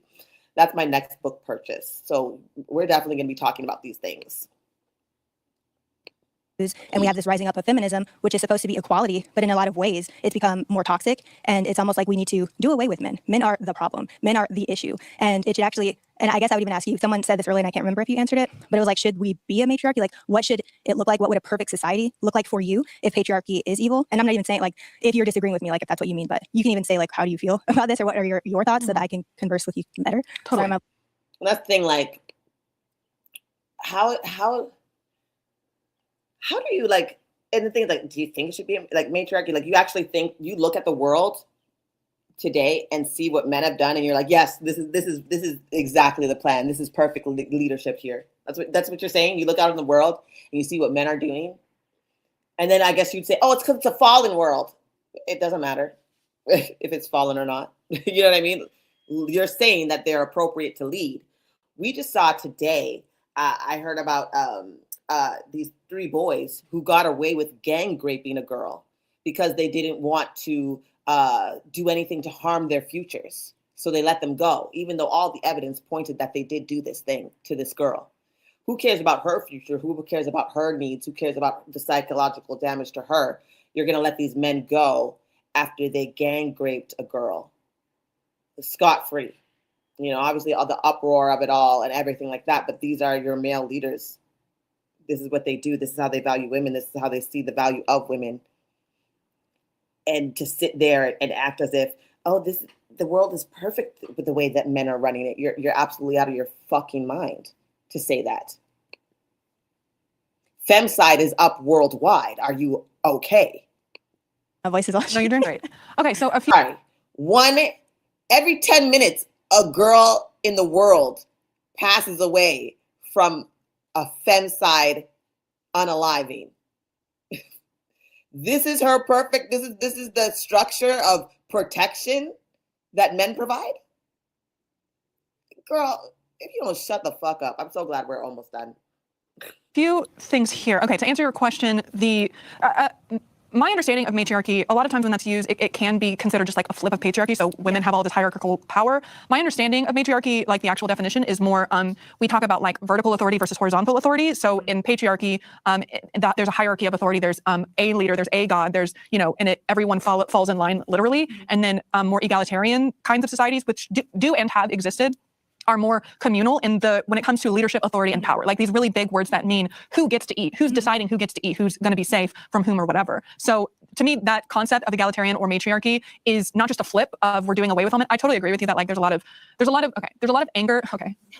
There's a lot of justifiable anger on behalf of women under patriarchy that I don't want to erase, because I think that whenever some of us become aware of all of the harm of the current existing, we'll get back to the utopian kind, but the current existing patriarchy is the scope is so severe and it is so intense and it is so much everywhere that I don't want to erase the anger of, you know, brand new feminists or people who come to terms with the understanding of all of it. But at the same time, I also know that like that anger it isn't always like the most productive way of going about this. So I understand that like, you know, it's hard for me to tell someone like, don't be a man hater, because look, if you've got to have that anger, I would rather you get it out, because this is intense and this is hard. And I don't really subscribe to the suppression of emotions, get it out. But I agree that like the concept of man hating or just doing away with all the men, even men in leadership, is not really what I'm looking for. That's not really where I've come to in my feminist journey.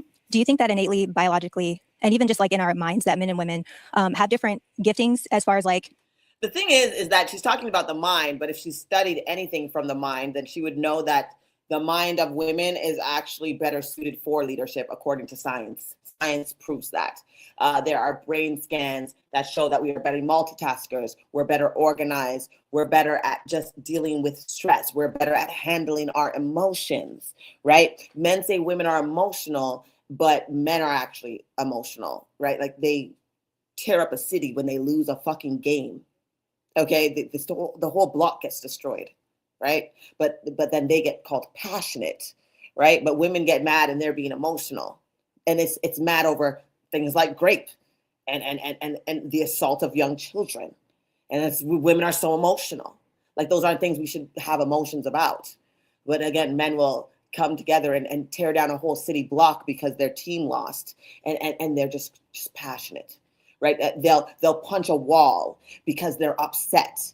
But that's not them being emotional, right? They'll even punch your face because they're upset, right? But that's not because they're emotional. You reject them because you're not interested in them and are sexually attracted to them, and they lose all sense of mind and have to physically assault women in order to rectify that, because how dare you tell them no, right? Like, what are you talking about? What are you talking about? It's mind-boggling in which the ways, especially Christian women, will be like, I want to be subjugated. You know what I mean? Like, what? There's no way you can look at this patriarchal world and say men are doing an amazing job. Men have had wars, and there's a video, and maybe I'll like post it, we'll have to do on something like I've done the whole men are emotional thing, but in this type of sense that she's talking about, like men have had wars over a bucket. Like, I think the Italians had a war over a bucket. You know what I mean? Like, men aren't emotional. And sorry, we're almost done here. Leadership, nurturing, do you think that we're made differently? Because I know some people are saying men and women are created exactly the same kind of thing, which I think is like not true. And I think we can just, if you live in the world and you have eyes and ears, you can see that that's not the case. But would you say, because you talked about communal, and I think that that's true, but I think even in a perfect utopian community, there would still be people who are like, I'm better at this innately, in my nature. This is what I'm going to like want to do. And it goes into the whole like wage gap thing with men and women, where it's like, well, women are choosing to be nurses, women are choosing to be teachers. So if all of us as men and women decided we all like the same jobs, we all have the same gifts and talents, I think it would be more even, but it's not that way. And like I said, it's a fallen world. It's not perfect. It's not that way because women are conditioned to not want those things for themselves, right? We see what's happening now, right? Like women are being, especially like again in the States. If you're watching the States, I watch the States because what's happening in the States could easily happen in Canada. A lot of YT Canadians are Maple MAGA. They want to see what's happening in the States happen here. So it's very important to watch because they are a world leader. People who choose to ignore it, I don't understand why you would ever do such a thing, because that's how I know, and I can see it happening in my own community here in Canada because I have been paying attention to what's happening in the US. But even with women's rights and things like that, and even disqualifying a lot of college and university degrees, disqualifying them, and look and behold, who's the benefactor of having those positions? Women, and a lot of the times Black women. But they're now saying, oh, those aren't real degrees because we are taking over those positions. We are infiltrating those systems. The only reason that we are not seen in these positions because they did not allow us to be in those spaces. They've only just allowed us to be in those spaces recently. You cannot say, oh, well, there's a lot more women who aren't like, we aren't inherently like, there's a lot of women who love engineering. There's a lot of women who love science. There's a lot of women who love all these things. And you can tell because of all the things that we've contributed to. I mean, the Wi-Fi we're using is contributed to a woman. Washing machines, women, windshield wipers. There's so many different things that are invented by women. We've never been outside of it. And the only reason we have been is because we've been removed and unallowed to be inside of it. And then when we have been allowed to be inside of it, we face a lot of harassment, a lot of bigotry, a lot of harassment. You know what I mean? Harassment in the workplace. It makes women uncomfortable. They're not comfortable to be in these male leading spaces because of the whole boy locker room bullshit that they have going on. There's so many reasons why that are outside of women just like, oh, I just don't have the brain to do it. I just can't possibly see myself outside this kitchen. You're like, girl, shut up. Anyways, women are not emotional. What they mean is women are empathetic, exactly, thoughtful and compassionate, period, which can be to our detriment, absolutely, if not used in context. Men are emotional and destructive with it, absolutely. Yes, I totally feel you. I agree with you. Perfect. So we can't create a utopia. But I think like basically the basis of my argument is like, if there wasn't sin, if there wasn't a fallen man, the design for patriarchy, which in my sense is men in leadership and women supporting. Whoa. I already debunked that whole thing because like I said, men in leadership was a punishment to Eve. Okay. If it was a good thing, it wouldn't be a punishment. Even not being lorded over, but supporting them. Even the God knows. Scenario, and like that's just how God created us to be. So that's like my main point. But as we are and as we live, it's not that way. So I can see how people would be angry, enraged for people who have taken advantage of their power. Okay, super interesting. A few things here. So there's a yes and a no to that. Do I think that all humans are the same when it comes to their dignity and deserving of access to resources, access to power, which does translate then into resources? Because at the end of the day, it's all great to talk about who can read more books, but I'm more, if we're really talking about the nuts and bolts, I'm more interested in who can eat, who has access to safety, shelter, stuff like that. That human dignity, I don't think it matters on how you were born. In fact, a life deserves that dignity. And as far as like the differences, of course, I would go further than just the difference between man and woman. I would say everyone has a uniqueness. I do recognize that certain people, according to their background, according to their physical, according to their mental characteristics, have very unique gifts. Then you kind of got into something that I think is really interesting, which is like how that plays out. Yeah, that's you. How that plays out in the society that we live, which is who has access to more wages and therefore resources. So that kind of brings in here in the United States, where we're talking about the wage gap under capitalism and the structure of power in place. It's not just that, well, women chose to be nurses and therefore they're not getting paid as much as doctors. I think a big part of the argument here is that, like, I don't see how caretaking is any less valuable to the protection of children, to the protection of the innocent, of the elderly. I don't see how that is any less valuable than a doctor who performs surgery, which is equally valuable. And I think that's an interesting point. Yeah, I definitely agree with her here in that aspect of the importance and everything like that when it comes to care.